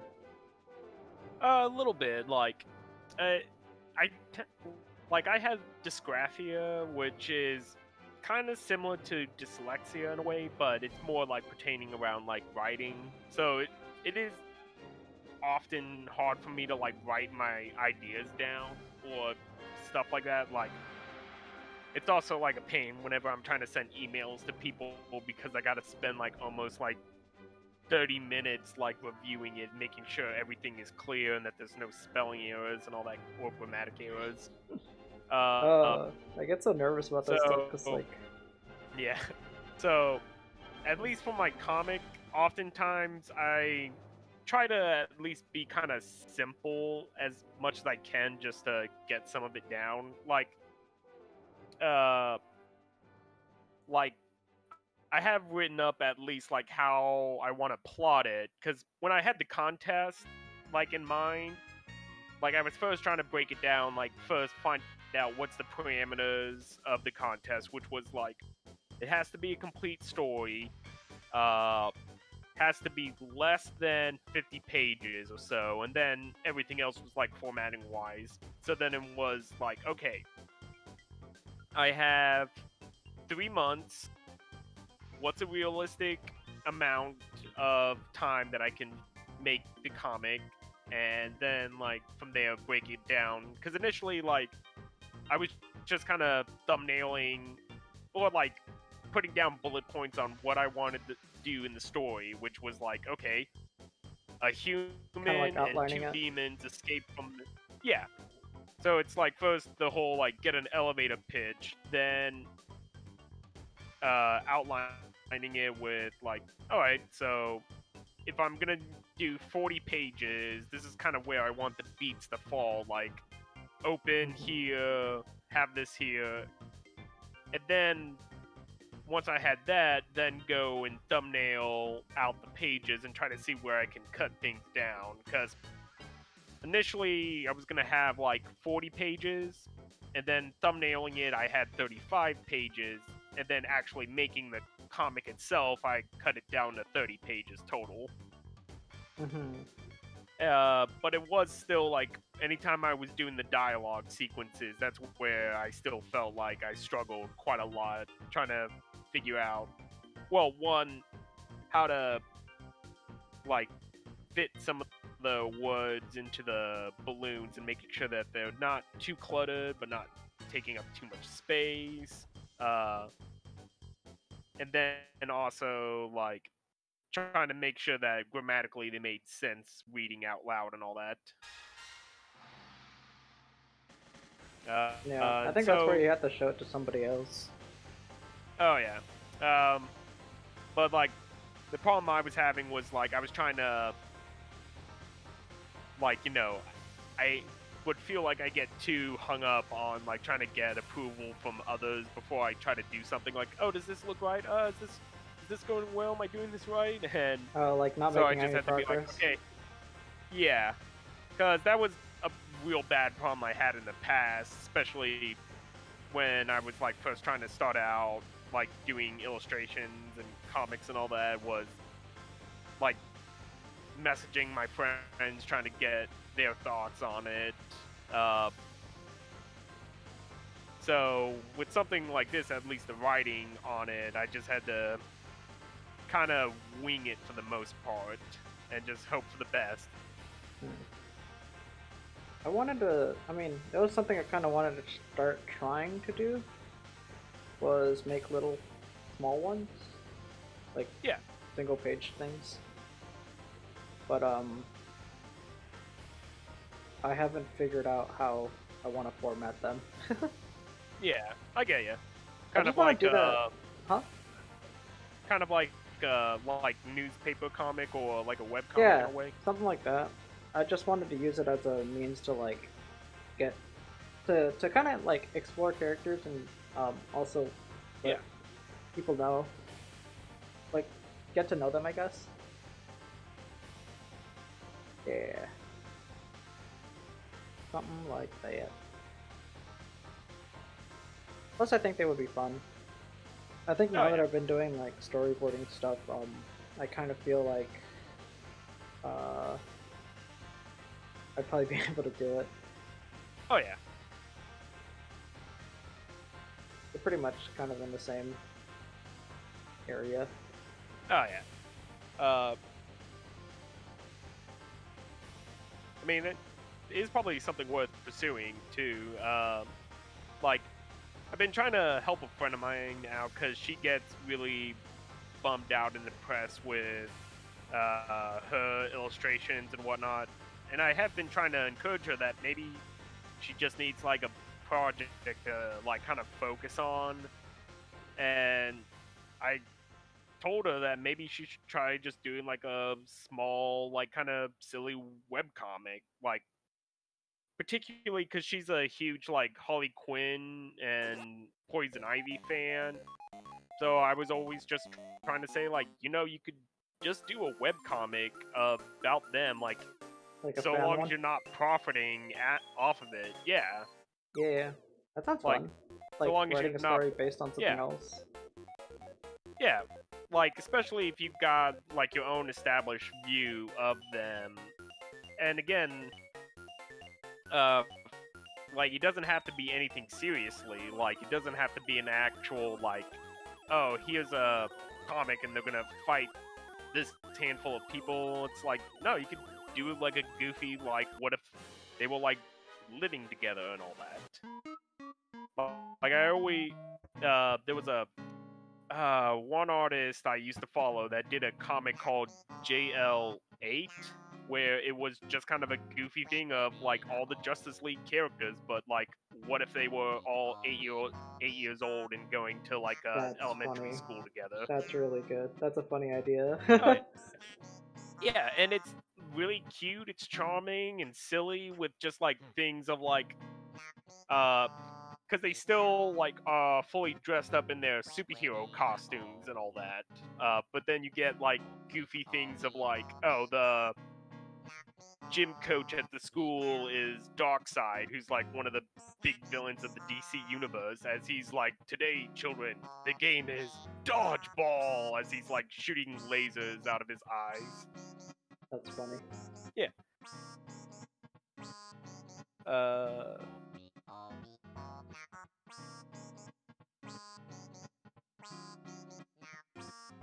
That sounds like a really funny idea. Yeah. I remember when DC had like a bunch of pilots for different things they were gonna do. And Oh yeah. I really liked the Plastic Man stuff, and they never did anything with it. Yeah, well, unfortunately, again, that was a John K. joint. Was it? Because that dude has issues. Oh yeah, he That had one's worked just... on that. Oh, I didn't know that. I had no Yeah. idea he had worked on that.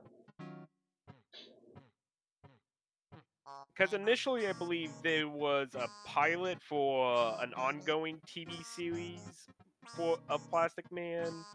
But I don't know if it just didn't get picked up for any other particular reasons, or it's just, again, the fact of, like, a lot of people have burnt bridges with John K. and all that.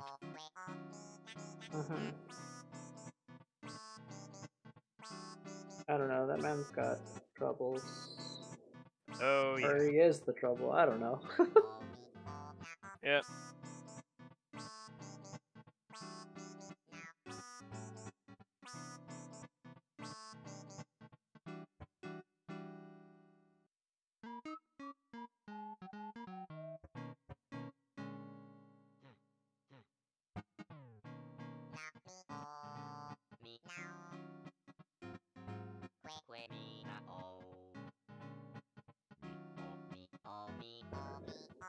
How long have we been streaming for? Does it say? Almost about 2 hours now. It says right there, 1 hour and 40 for me. Oh. Yeah. That's cool.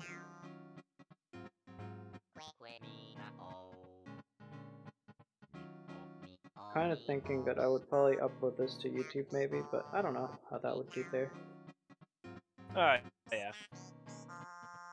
That channel's been growing slowly, even though all I've been uploading there was like the small drawing videos. Yeah. But I don't know. At least it's growing at some point, at some rate at least. Yeah.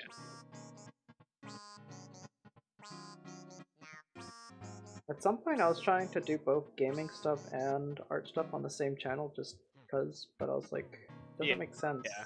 Some people who sub for one thing are not going to be there for both things, so I decided to separate them. Yeah. And Probably then... for the better to, Uh-huh. Yeah. And then I stopped doing the gaming stuff altogether. I don't know. Yeah. I still want to maybe do stuff for that. It's just, it's a lot of work. It really is, just to edit stuff. And I enjoy it, but this is the thing I'd rather be doing, is the art stuff. Yeah. Like, I've always kind of felt like that would be something to pursue if, like, my art became, like, my main job kind of deal. Mm-hmm. You know, I didn't think about this until just now, but maybe if we did, like, I did, like, game streaming instead. Because that would just solve the whole thing of like having to edit it later, you know? Just make sure you have a good setup and then just do it all live, or you won't have to really worry about editing. Yeah. I don't know. I think my friend wants to do that, because he was the one I was doing most of the stuff with. Yeah. That friend I was mentioning before, who's been streaming on YouTube for about 2 years or so, like, similarly, he kind of bounces back and forth between, like, doing a game stream or an art stream. Yeah. But I don't know if that has, like, changed. Granted, the big thing that he's found is that he has also, like, changed over to doing Twitch more often, since, like, you know, YouTube is becoming weirder and weirder with some of their rules. Yeah, I mean, you can always make your videos, what is it called? Or you can archive your streams onto YouTube. Oh man.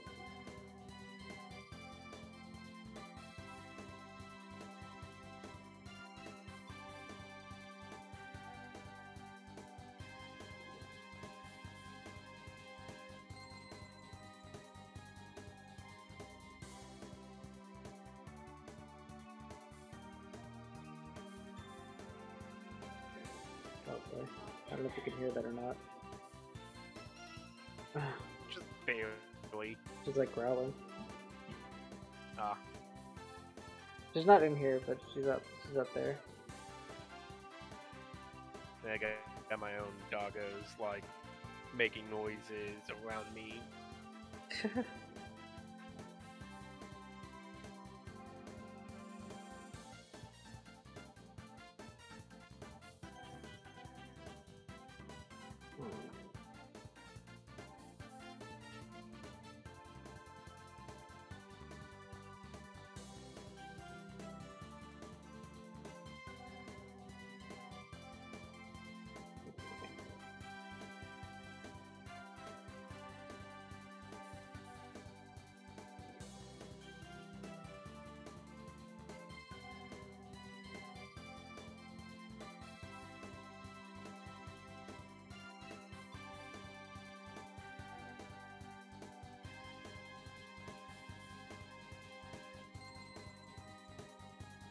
Yeah, but one thing though I did forget to mention when we were talking about comics, like, the big thing that I did learn too is more like a matter of, if you're consistent with making something, chances are, like, you end up building a following for it, particularly too if you do stuff like, you know, you actually spend money to advertise it, which, you know, sometimes is not something a lot of people want to do, but is kind of a necessary evil if you want to get your stuff noticed.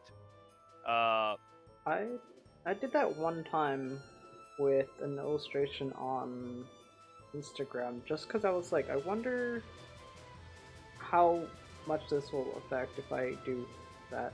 Yeah. So I took one drawing that I was fairly confident generally most people would like, and it did. Yeah. I mean, it works. Yeah.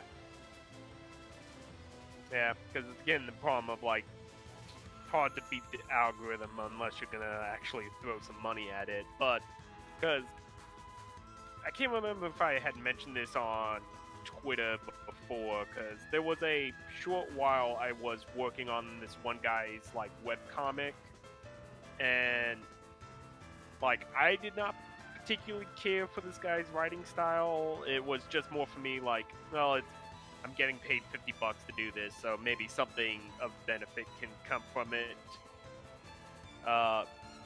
And, like, he did spend money to advertise it, and I guess a combination of that and getting lucky that it went viral a few times on Reddit that got, like, some notice with it, I guess. I don't know in the long term how well it went, because I did have to cut ties with that dude when I discovered after months of working with him, he apparently had cropped out the credits on the comics because he said it looks better visually if the credits aren't there and just the comic panels are. Yeah. I mean, you're not really making that much money or anything at all. At least having your credit on there is important, you know, still. Yeah. No, apparently this guy didn't really understand that, so... And it was also the aggravating thing of, like, I was literally, like, out the door and we could have ended on better terms anyways, because I was already thinking of, like, hey, I want to focus on my own stuff, and I gave him, like, yeah, I can still work on it for, like, a little bit longer until you get another artist, but then, like, I saw that, and I was just like, nah, you know what? Screw you, I'm done. Yeah, that sucks. Yeah. But, again, like, because again, like, I didn't particularly care for this dude's writing style, but some people apparently seem to enjoy the comic, so that's where I'm like, you know what? Maybe making comics isn't that hard after all for folks. Yeah, if they can do it, I guess I can do it. Sure. Yeah. Yeah, because a lot of it was like, the humor of this guy's comic was a lot of like, lol, don't I suck, and I'm not good with women. I'm probably Like gonna die a self-deprecating virgin, sort of that stuff. kind of stuff. Yeah. That joke can only work for so long, you know? Yeah. So, and that was part of why I decided to stop working on it, was just that I was just not having any fun with it. I was just like, feels more like... Well, it's also like, you know, since it was $50 that he was paying me, I was also trying to make it to where it was not a huge waste of my own time. So it's like, okay, $50, let me see if I can get these comics out in like 3 hours at most. But it was still just like, man, those 3 hours could be better spent doing something else right now. Yeah.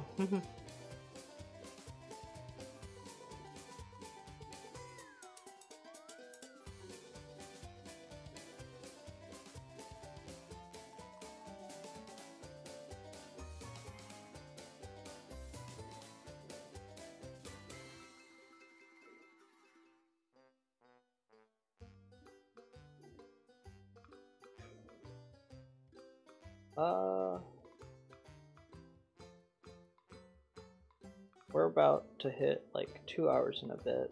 I think I might stop at 3, right. just because I want to take care of the dog, I guess. Yeah, I feel you. But I'd be up for doing this again sometime. Oh yeah. Yeah. So, it's again kind of the matter that I like just drawing and chatting with people, like, pre-COVID and all that, a couple of years, well, also was a short, I mean, for a good long while, me and some friends used to have this kind of like weekly meetup where we met at a local pizza joint. We just brought our sketchbooks and we just hang out, draw, and like chat with each other. That sounds fun. I'd try to do something like that, but and it's hard to like get everybody together sometimes. Oh yeah. It's just kind of particularly hard now since with like everyone's online schedules and all that, because at least prior it was just kind of more of a whole, oh hey, we'll just meet up on this day. If you can't make it, hey, no worries. Because it used to be like, it would be Wednesday at 7, and we'd probably stay for about like 3 hours or so. Do you think you found it like productive to do that? Yeah, like, it was mostly like just, you know, we would either be working on our own things or like, you know, sharing things with each other, being like, oh hey, what do you think of this and all that. Or then again, like, just kind of like what we're doing, where we just like swap out and talk about like various things that we are into lately. A lot of my friends, they don't do like. I guess. Well, I have some friends who do like art stuff, but like a lot of the time it's for something they can't really share, I guess. Yeah. A lot of NDA type stuff. Yeah. I don't know. I'm trying to think of like people who I would be able to like do this with possibly, and I do have art friends. It's just like they're all busy or I don't know. Yeah. I don't know if he's still here, but Bunit was somebody who I know does art streaming stuff. He does more of his own personal stuff, but his stuff is more not safe for work stuff, so I have not agreed to stream alongside him. Nah, I get ya. He recently moved over to Twitch, and he's been trying to do more like safe art stuff, which is cool. Yeah. So I don't know. Maybe I can stream with him sometime.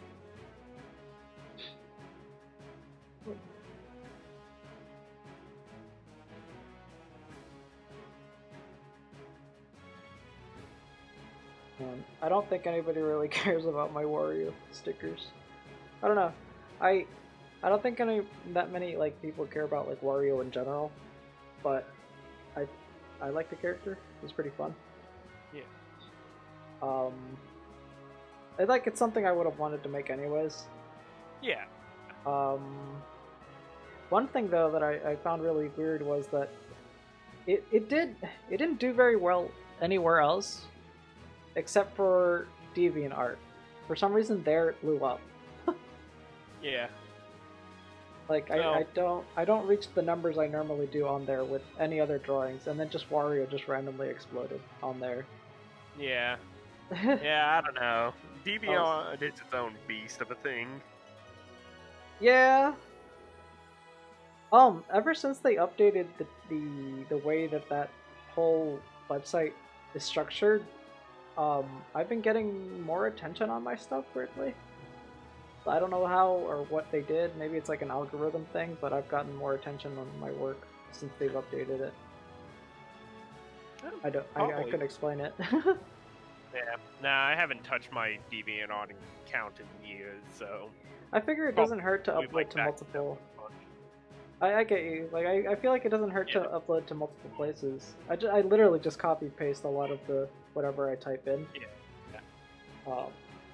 Which makes it take long to upload stuff, but at least I'm spreading it out. Yeah. So I'm gonna see if I can try to sell some of those stickers on DeviantArt because that's where it did well. Yeah. Oh, I see. That's where all the Wario fans are.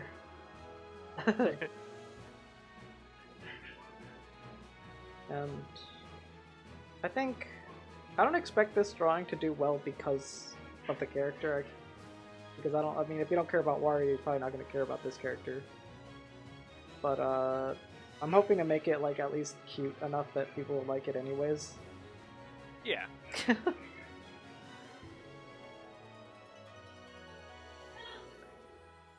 Yeah. I mean, it's always going to be kind of a crapshoot, like, yeah.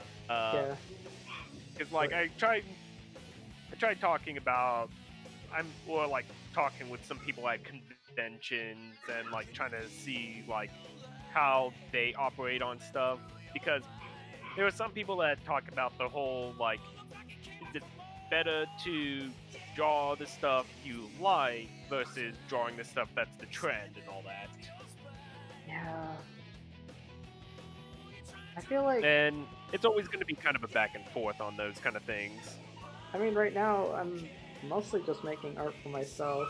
I mean, yeah. I want to start getting into, like, making stuff with it. So maybe that's where I should pay attention to what is current. But... Yeah.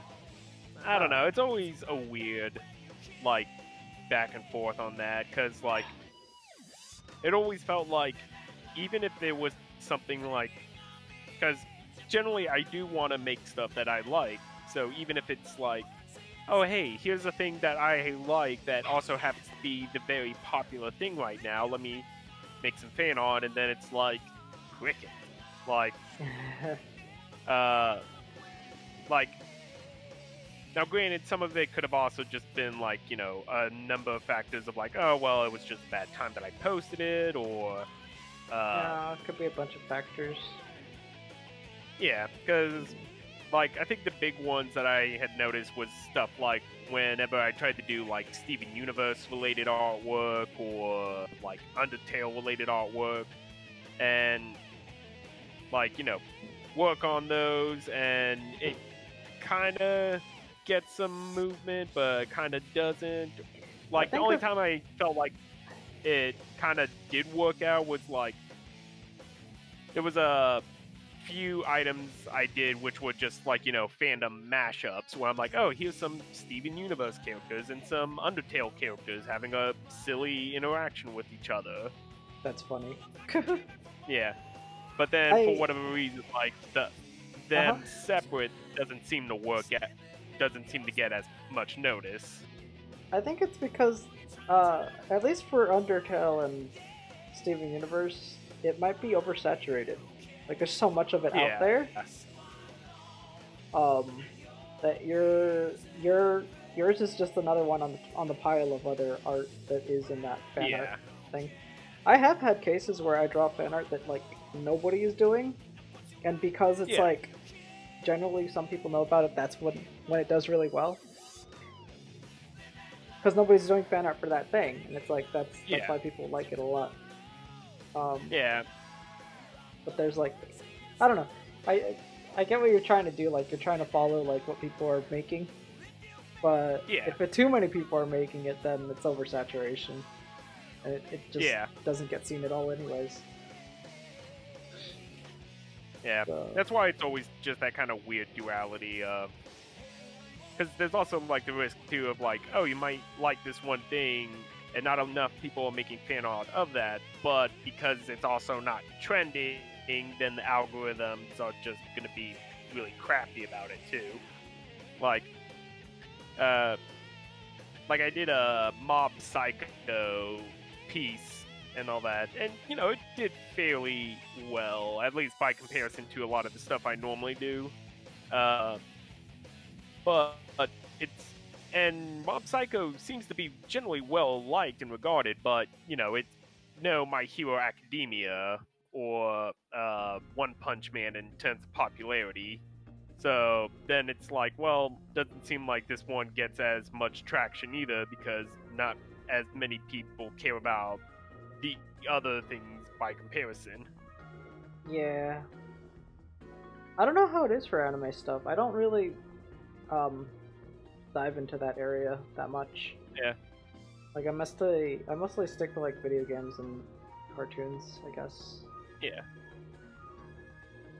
I don't know. That's just what's nostalgic for me, so I figure that's what would be easy. And sometimes that's it, too, of, like, you know, you can just work on something and maybe you might hit something that a lot of people end up digging and all that. Like, my younger brother sent me a t-shirt that was from the Yeti, and it was one of those things of like, wow, that is a deep cut, because it was to a very old anime that I remember watching as like I don't know, like I was 8 or 9 years old or so. It was like a really series called throwback. like, yeah, like, because it's also that weird oddity of like, I'll sometimes meet people within my same age range and then find out like, oh my god, you guys also remember that show? Yeah, that's what I would hope people would think when I make certain things. Like, oh, they'll feel nostalgic about that one, like that thing, the way I do. And that's the thing too, like sometimes it takes a while for people to have like a nostalgia factor for things, like how... Or, like, for people to rediscover something, like how so many people right now are discovering Clone High and being like, why did I not watch this when it was airing? I'm like, what is that thing? That's been around for a while. And I started wondering why it was blowing up, but apparently they're bringing it back? I don't know if that's true or not. Like, I believe the creators of it are bringing it back because, again, it was by Phil Lord and Chris Miller, and they've been doing a lot of stuff like they did the Lego Movie, they did the 21 and 22 Jump Street films, and I think they did like some script writing on the Into the Spider-Verse. Oh, did they? Yeah.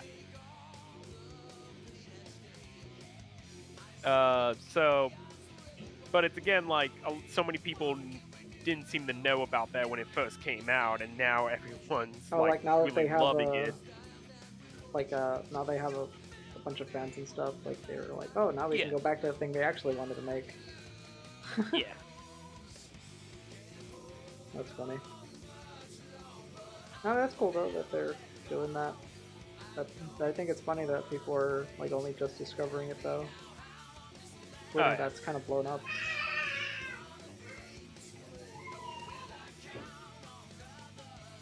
I personally don't like.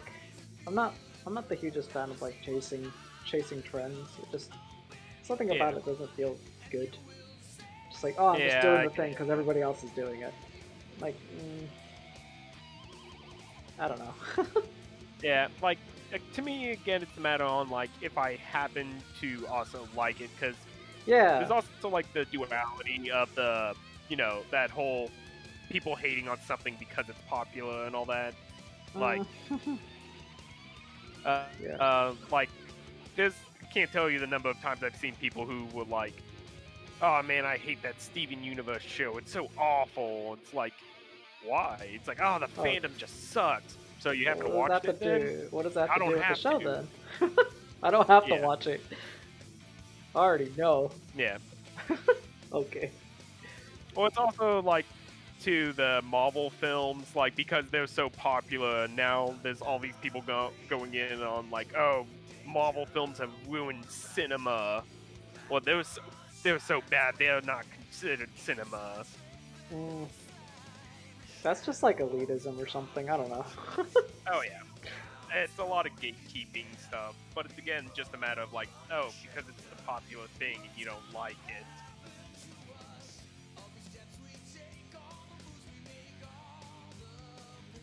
So that's why it's at least if anything like, because it's hard to keep up, because there's also the thing too of like, there's so many things I know for sure I would be really into if I had the time to actually spend on it. Like, what do you mean? Like what? Well, I mean just like shows that have came out and or things like I'm trying to think of an example like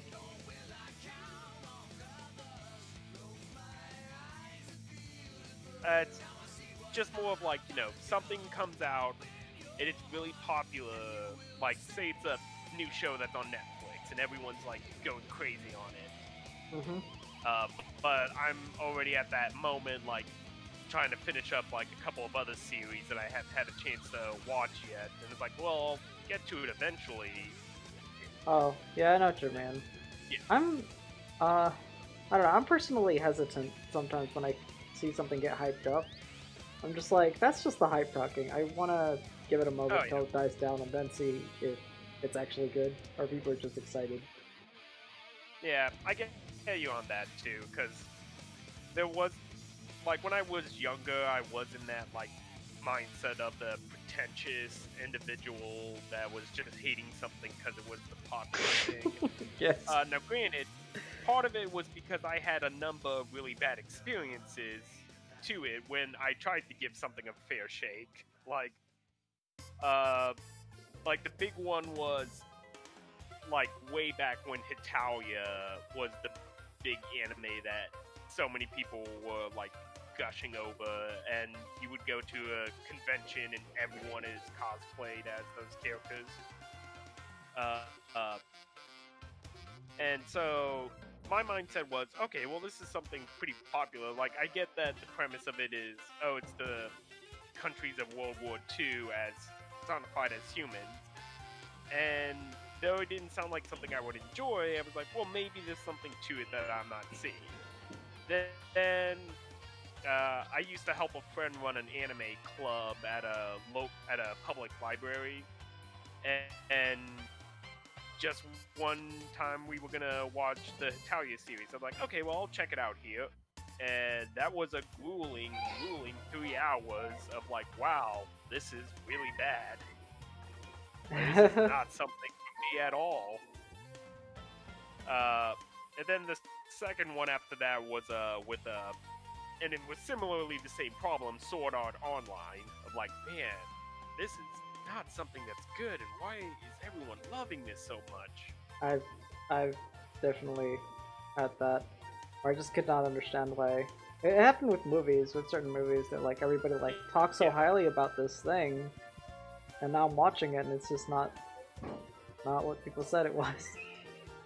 Yeah, that's how I felt with Napoleon Dynamite way back in middle school, high school. I enjoy that movie, but I know it's not something everybody would like. Yeah. Well, now that one particularly was just like, it's a fine film, but it was, when it first came out, everyone was hyping it up as it's the funniest film you have ever Not gonna really. See. I mean, it's funny. It's just got a lot of awkward humor in it. That's what it's got. Yeah.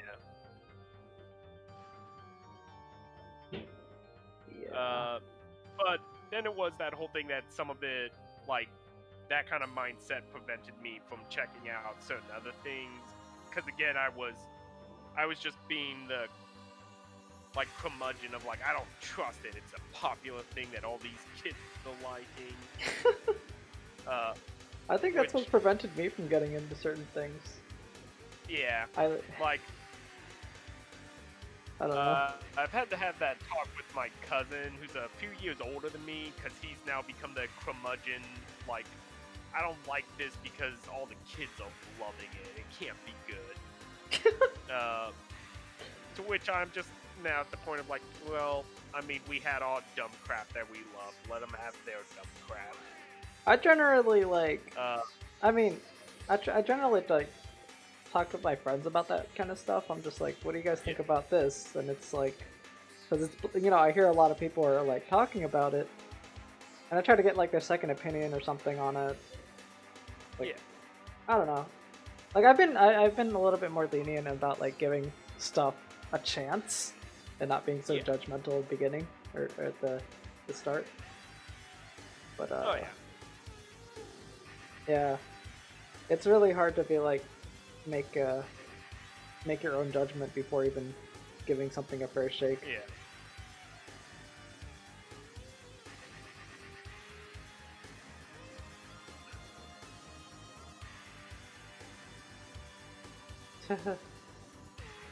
I feel like I haven't seen that much of your art. I don't know. I mean, to be honest, I go on Twitter not that often.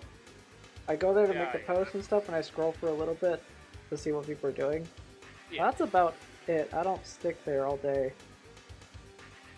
That's fair. Like, I also try to limit my time on there only because sometimes it can be that rabbit hole of just like looking at stuff. Yeah, I guess I haven't really seen too much of your art because I haven't like scrolled. I haven't scrolled past it when you post. Yeah. But that stuff looks really cool. Thank you. Hey.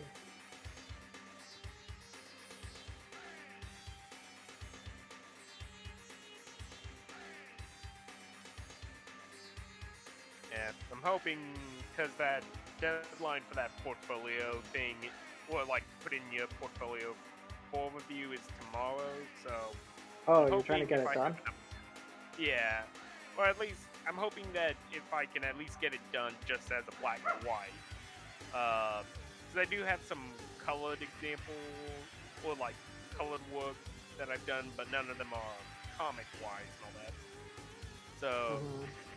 I'm at least trying to get this to a point of like, well, I like this as it is with just in black and white right now. That looks really good. Thank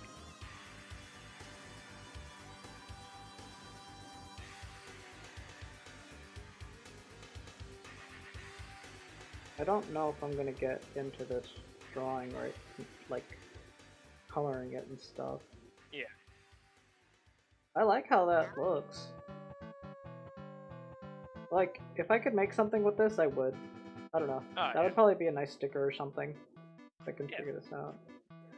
There's some times where I want to give like I like giving stuff like a day or so to sit, and then I'll look at it again later and be like, oh, okay, there's certain things about it that could be fixed. Yeah. I've had those cases where I like do something and I post it on the same day, and then like later I look at it and I'm like, ew, what's this? Yeah. This one thing I should have noticed, but didn't. Yeah, nah. That's another big thing that I remember both my art teachers and a lot of like videos I see talking about of like just take your time on it and all that. Yeah, it definitely does help to step away from whatever you're working on. Yeah.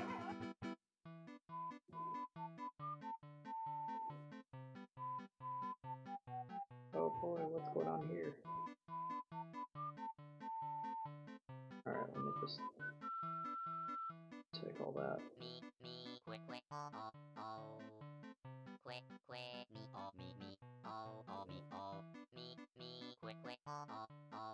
So I don't know if I'm gonna get into outlining this quite yet, but I can at least do another cleanup on a different drawing.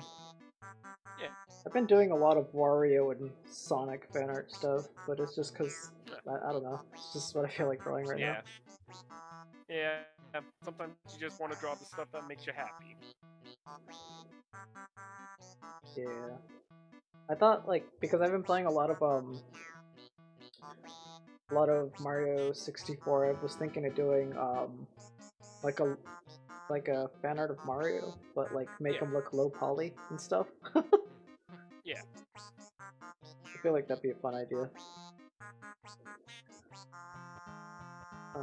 I also started a different drawing that I did kind of like a rough drawing of it, and I just didn't go back to it. It's another big one, but it's like, I know that one's gonna take me a long time, so I haven't gone back to it yet.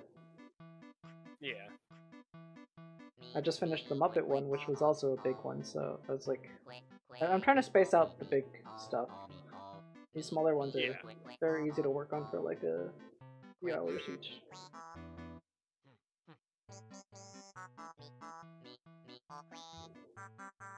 I'll probably post like a rough of this and be like, this is what I drew today.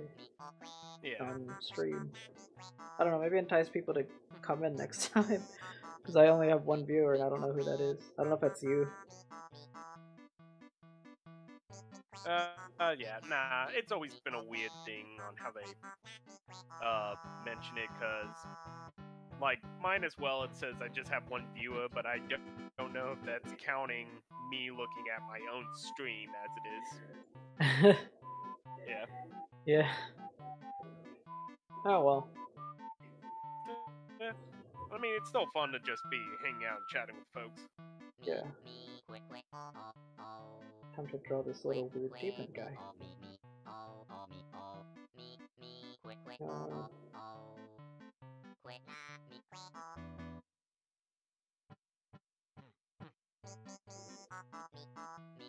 Is he here? Yeah, he is.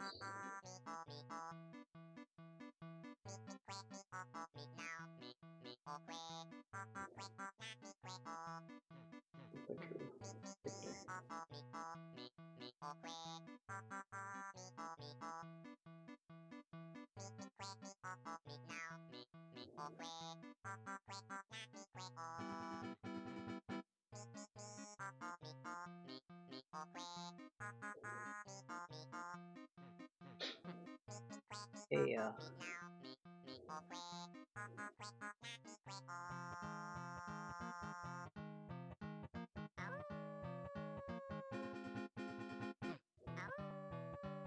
I remember really wanting to get into making comics. I went to a convention and I was trying to talk to this one artist that I was like professional comic artist. Yeah. And I didn't understand what his advice was trying to be. because what he had told me was that certain people make certain art for certain things. Was kind of kind of what he meant. Kind of like I think he was trying to be nice, but what he was trying to say was that basically I wasn't making comic art. Yeah. I was doing a lot of cartoony stuff, and he didn't straight out just say that you're not making comic art. So I don't know why you're showing this to me. Like he didn't have anything to tell me because he was like, this is not even in the field that I'm in, you know. I see. But he didn't specifically say that. He was trying to be nice, I think. So he didn't just tell me that I wasn't making the right things. Cause I don't know. I was just trying to get like general advice. Is like what? Yeah. I don't know. I don't know. That seems like a pretty bad way for him to have broken that down. Especially because it made sense to me later when I thought about it. Because I was like, I'm clearly not showing. I'm going to the wrong person, obviously. Showing cartoony stuff to this artist who's used to making like comic book art. I'm not making stuff like him, so why am I asking him for advice? Yeah. Well, it's also so was this guy like particularly doing stuff like, you know, some kind of like Action Man comic or something? Oh yeah, he was doing like realistic stuff, and I'm like not doing realistic stuff at all. Yeah. So that again was like a bad faux pas on his part, especially because I've had this discussion with a friend of mine, because he made some comment on how he didn't like some aspect of his art at the time, because he was like, it's looking like a Marvel comic, and I'm like, how is that a bad thing? And then he goes in about how Marvel comics have this generic art style too, and I'm like, dude, why are you saying that? Because I had to break it down to him of there is what people think of as the standard superhero comic art, but that's disregarding the number of other people that work on those comics that have a wildly distinctive art style that is not just the standard muscly dudes in spandex suits punching each other. Yeah. It's kind of why I get so frustrated, because I've had a number of art teachers who were of the opinion of you're not going to get anywhere in the industry if you have an anime art style and all that. Well, not here. Not much really. I mean, you can still do stuff with it. It's not completely pointless. Well, it's also the matter of that it's not a definitive thing, especially because again, that goes into the same problem of well, what's an anime art style? And because there's a myriad amounts of art styles within anime. Sure, you may get stuff that looks like Sailor Moon and Dragon Ball Z, but then what about something like Lupin the Third? Because that's an anime, and you got characters that are very bow-legged in their designs and very kind of curvy and silly looking. Or then you got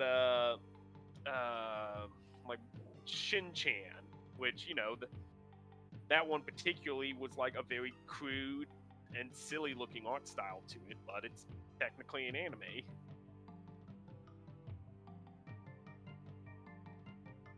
So yeah, it's just, for me, I do really dislike it when people have a general statement in that kind of capacity, and especially the dude you were mentioning saying well, that's not a comic book art style. It's dude, have you never heard of stuff like Calvin and Hobbes? Because that's a comic. No, it's just it's not that he was telling me that that I couldn't make comics or whatever. He was just saying that I think it was just a case of not knowing what to say, because it's this is not, you're not the right person for to be asking these questions or whatever. Yeah. I don't know. That could be it. It's I'm not. It's being asked something, a question about something you're not even familiar with. So it's I don't know what advice to give you. But I don't know. I didn't understand his wording, I guess, on it until later. Yeah.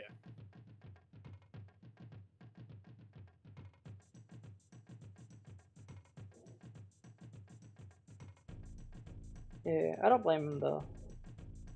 Yeah.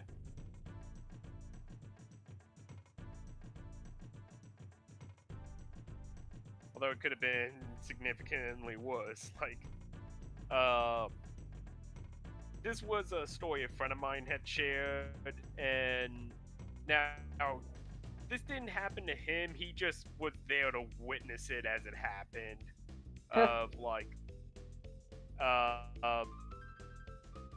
it was at some comic convention or something, and they had like one of the art directors or creative directors or something to the Dark Crystal, and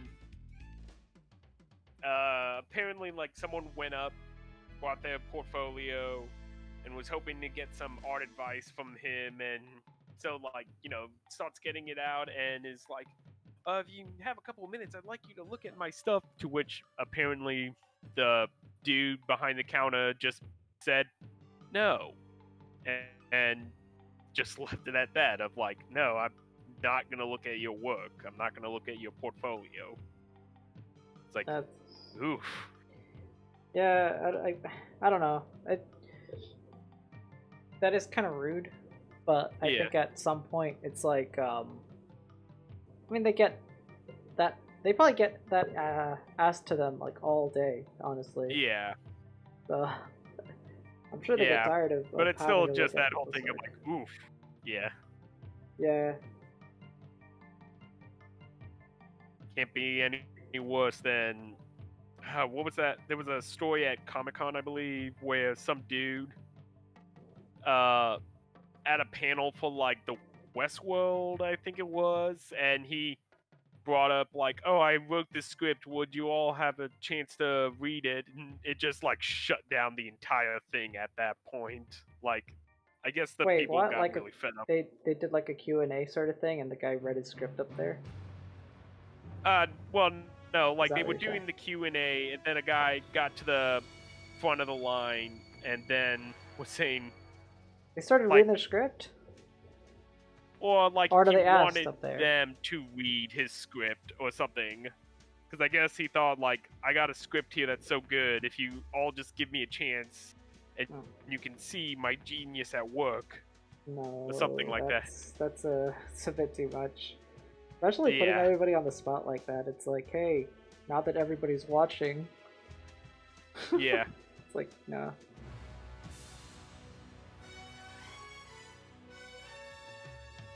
Yeah, I don't know. I mean, there are some people that are harder to talk to, but I think if you really do want some advice, there are some people out there who help you out. There's just some people who are, like, they get so much, so many people on them or whatever, it's just, I'm sure it gets irritating, you know? So you want to be considerate of that if you go up and ask somebody. Oh yeah. Like, there is a right and wrong way to do it.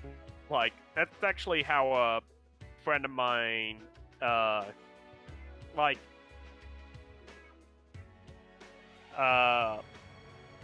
he had this, like, again, that local comic convention I mentioned, Staple. One year we had an artist who did a couple of comics at Image, blanking on his name. I think it was like Nick Dragotta or Nick Garrington.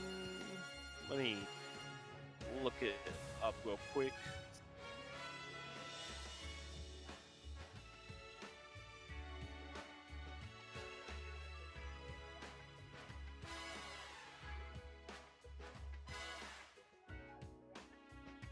Okay, Nick Batara.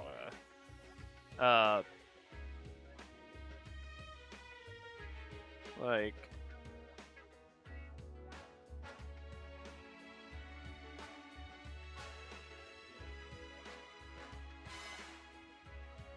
I think next time I do this stream, I'm probably gonna advertise to all the different sites. Yeah. Because I only posted so on the artist... Go ahead. Oh no, the comic artist that my friend met was a guy named Nick Batara, and I just sent, like, an image of what his comic book art style looks like. And so he met him at this convention, and he did like ask him for like some art advice, and I think he specifically was wondering how the guy handled perspective, and the dude did like pull my friend aside and like kind of showed him like his like he actually thought process on how drew it out for him. At least his stuff for the perspective and all that. So yeah, he drew it out for him, and they got talking with it, and like he started like chatting with him, and I guess at a certain point too, like because I think the guy Nick Batara might also do like online classes or something like that, so did like tell him like let me see, does he do classes? I don't know, like it was just something like started like talking with him and frequently exchanging emails, and I guess he got a letter of recommendation later to go to the Cuba Art School of Comics. That's really cool. Yeah. It was one of those things like, oh, good for you, dude. And especially it was such a good thing you talked with like a really cool guy about it.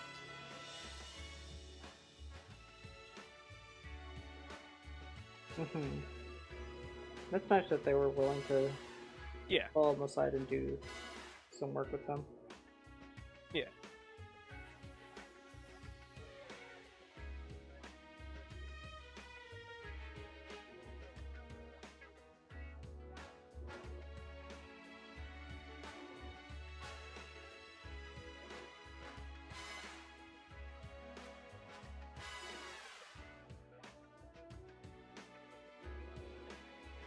Oh my god. I'm getting a headache for some reason. It's all good.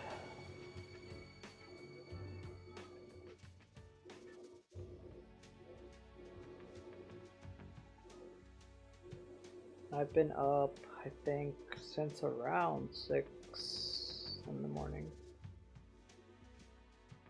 I don't know. I'm not sleepy yet, I'm just getting a headache for some reason. I think normally I get like a headache when I don't sleep right. Like my head's like not rested properly. But I don't think that was the case today.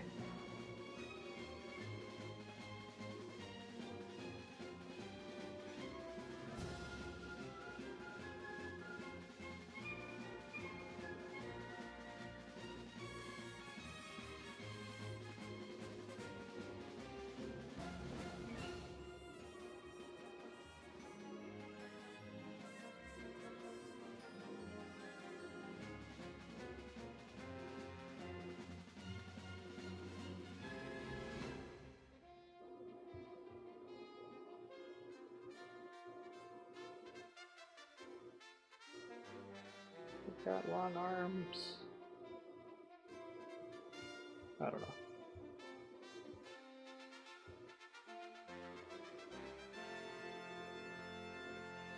Maybe I should make them shorter.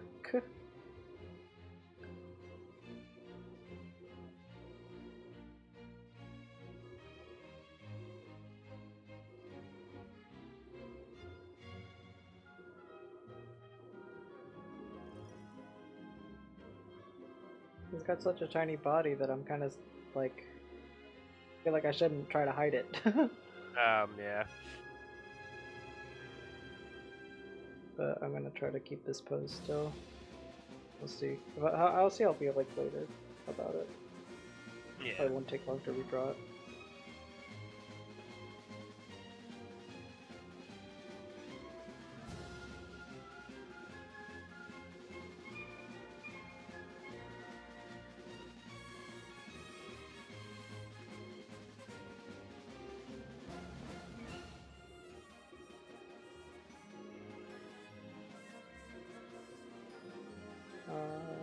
I don't know, from one of these little...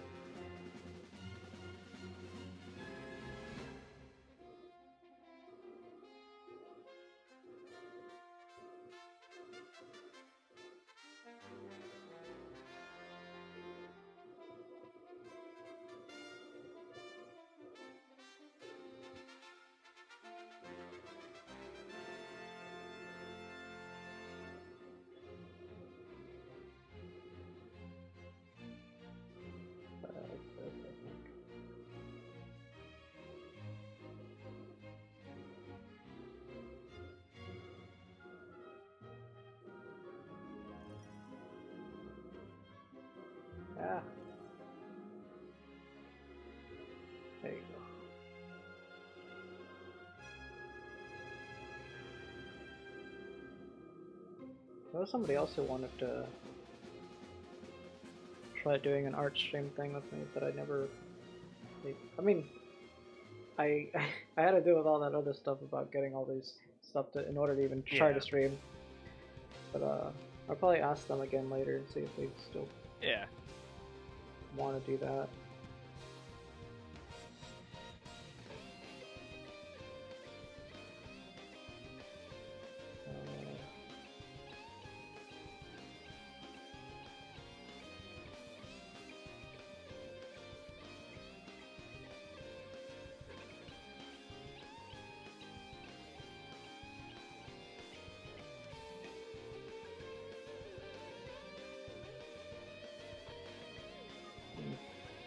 Something about this that I don't like.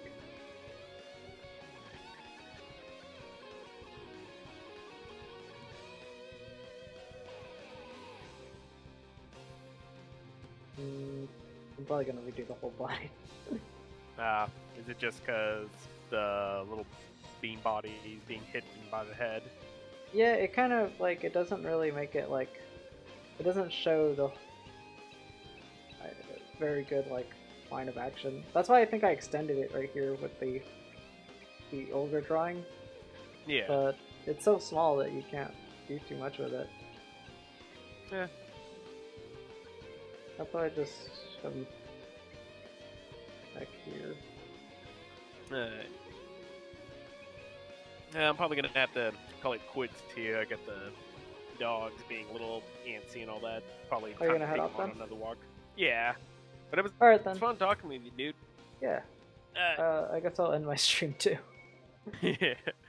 Okay. Alright. Later, dude. I'll see you then. See ya. Bye. Bye. Alright people, if anybody's there. See you next time.